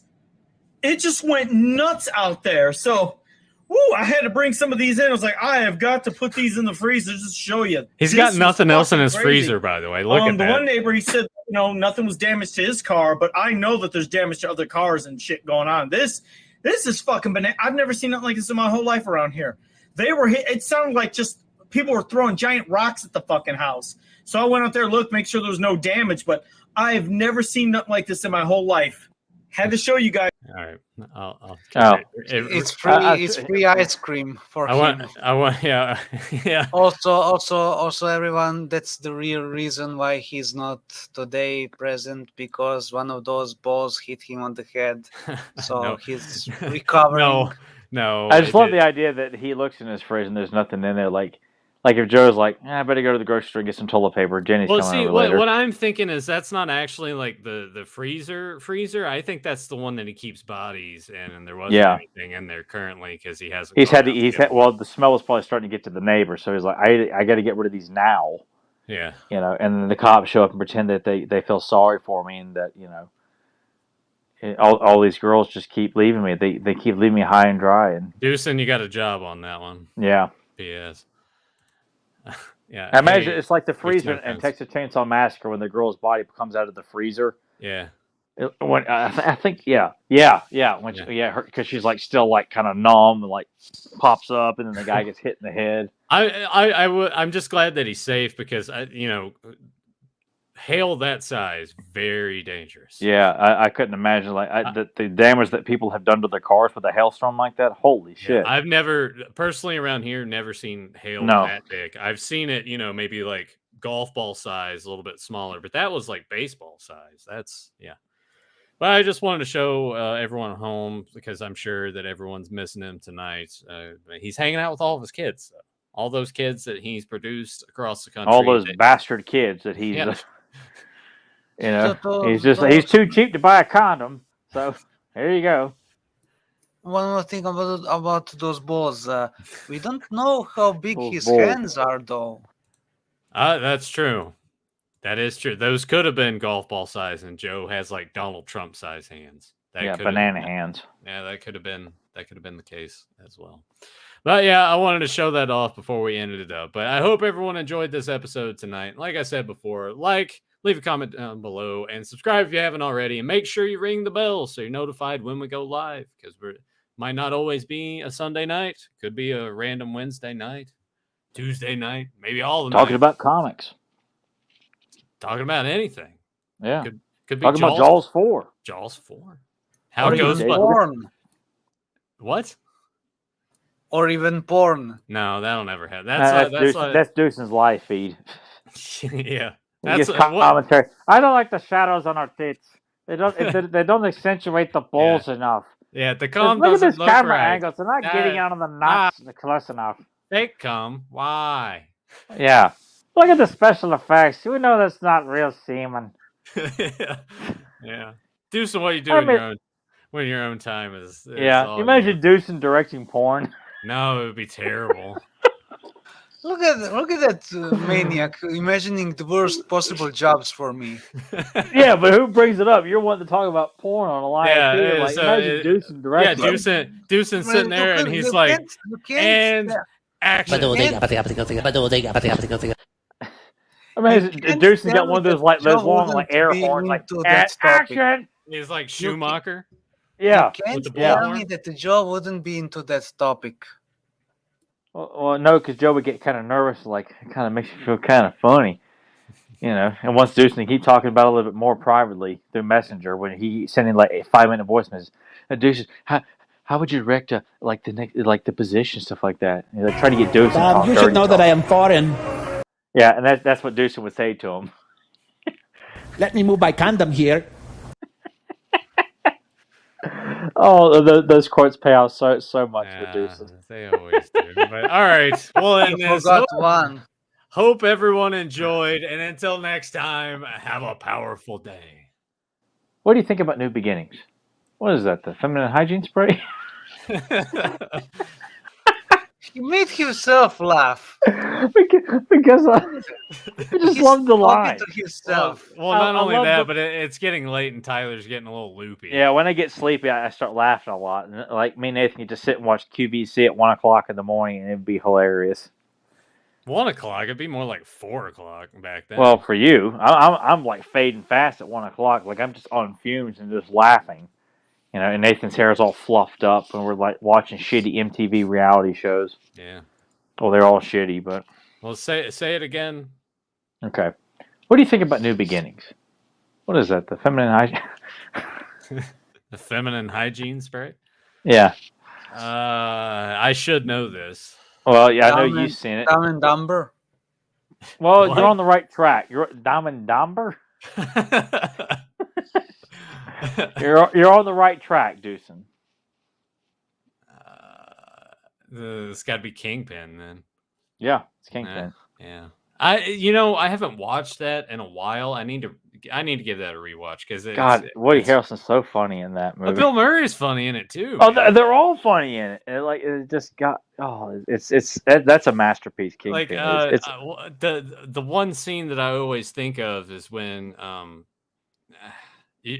I'm not gonna get it exactly right because I'm not as good, and I've only watched Kingpin, I think, like 3 times. That's ever. it? I think so. Yeah, but the Jeez, one man. is it when they're filming the commercial with Bill? What Murray's like Bill's character? Murray's like with Bill's kids, like he's like sponsoring all these kids. With Yeah, these and he hot like moms. snaps the snaps her panties. Yeah, Jonathan, further. yeah. Yeah. Kentucky, Malavici, Jonathan. I need to watch it again. Oh God, he's so you know. Am I watching that perfume before we go back to our table? That's something Deucin would say. Deucin, have you ever watched Kingpin? Nope. Oh my God. Is it free? Oh yeah, that's I mean, Joe's Deucin response. pirates everything anyway. Oh yeah, if Deucin wants to watch it, he'll find a way to watch it. Where Yeah, Joe's like, it's "Someone not- finish it's it." currently not- Slander, you'll get me arrested. All right. Well, Deucin just knows people. That's how he gets to Deucin watch knows, stuff. Yeah, Deucin knows people from the pirates Of that the live in the bay. dark Actually, water. I don't even know if people even use that site anymore. It's probably all like infested with viruses. Yeah, but yeah, if you're a fan of Kingpin, let us know in the comments. Leave Yeah, comments, let us know that, people. Yeah, leave Leave movie comments. quotes. You- Leave you movie like- quotes down there. Yeah, well, good ones. Like you can quote Jaws 4 and Oh, Predator good 2 ones. all you want. You know, we won't be quoting no, fucking Anchorman or Will Ferrell bullshit. Not on this podcast. Yeah. You know, fuck that movie. Fuck him. I did. I'm like, you know what? I'll give it another shot. People talk about it. I don't think I'm gonna really enjoy it, but since it was streaming, I'm like, I'll put it on, give it a shot. Step Brothers. I watched like 30 minutes of it. I'm like, yeah, this shit sucks. All his Well, movies you, suck. you didn't like when Will Ferrell takes out his testicles out. And puts it on the drum kit. No, not Yeah. really. No. All he knows how to do is take his clothes off and run around. Look at listen what yeah, we get it. You did it on SNL. You do it in every fucking movie. I will say that Will Ferrell is capable of being funny, but a lot of If those things that he's not particularly funny in. Which when he did Harry Carey on Saturday Night Live, hi everybody, you know That's like, funny. That was fucking funny, but that's about it. I did like the one where it's they're celebrating July 4th and they're in the office and he's wearing the cutoff shirt and the short shorts and just kind of like making the other people uncomfortable because he's like getting in their face with like his crotch right there. I don't think I saw that. And like they're in on it and they're cracking them up. I like that. I do like watching when they start breaking character because there's that one skit where Jimmy Fallon or not Jimmy Fallon. Well, yeah, he's there. And what's his name from Will and Grace? They're like working But like Jimmy a clothes shop. Jimmy Fallon always laughs. Yeah, but and I don't like him. He's a terrible talk show host. But he's cracking up, and Will Ferrell comes in on this little scooter and opens this little phone, and they are just busting out laughing. And it is funny to watch everyone break character. I do like that. On HBO Max, there's the podcast Smartless that's Sean Hayes, Jason Bateman, and Will Arnett. They have an actual podcast, but this is like a thing on HBO Max where they're taking the show on the road and they're bringing the guests along, and it's actually really fucking funny, and it reminds me of us a lot because most of it doesn't focus so much on the show and having the guests. That's part of it, but all of that leading up to it, they're in a city, they're sightseeing or whatever. It's just the three of them just giving each other shit. Like How come we're not on HBO Max? Jason Bateman always has to have Gas X on him because he's like, you know, he's just gassy. He wants to prevent. He don't want to like. He wants to forget he was in Teen Wolf 2, which I like Teen Wolf 2. There was a gag. Will Arnett. They were talking about something. Will Arnett's like, yeah, and like Teen Wolf 2. It's like, yeah, we got to give him props for that, I guess. And the shit they give each other really reminded me kind of us in a roundabout way. It would just be like us traveling around, and it's just so Bateman, he eats. Every time he's one of those people that after he takes a shit, he's got a shower. So he's always conscious of like what he's ordering on the menu. And Arnett's like, what, after you eat that, and you're going to have to shower again. And it's just funny how they, and I'm not even like the biggest fan of Will Arnett. I don't like him at all. But it's perfectly funny. So yeah, if you haven't checked out Smartless on the Road, it's 6 episodes on HBO Max. I highly recommend that. And Fedmon said, why not watch and do a discussion in the near future of Kingpin? I would love to do it now for There's a bunch of stuff, but you know, we got some people in this podcast who are like, oh gee, My bowels are acting up again. I'm not gonna be able to make it tonight. When Well, we talk about Kingpin or Predator 2 or what Tyler's saying, Thundercats. what Tyler's saying with the amount of people we have on the show when it comes to doing something like that and picking a topic, we usually try to pick something that most everyone's seen or has the accessibility to watch it, to talk about it. But we I'd do love have to- a handicap on the show who insists on like, gee, I don't know what that Predator is. 2, Predator 2 would be good to go back and revisit, because let me actually real quick bring that up. Beyond Retro episode 50, 69 views. Nice. Wow. How many years was that ago? This was September 9th, 2018. So we're due for a revisit on that. I feel like it was eons ago. Yeah, Predator 2, Kingpin. I'll add those to the list. Predator 2 might already be on there. But all right. Yeah. We'll wrap this up. Yeah. Hope everybody enjoyed. I've already said that like 5 times. Yeah, there we go. Yeah. It's time for fun. Yeah. I'll masturbate in the kitchen, and then I'll watch the Montel Williams show. There we go. Yeah. And until next time, have a fuck!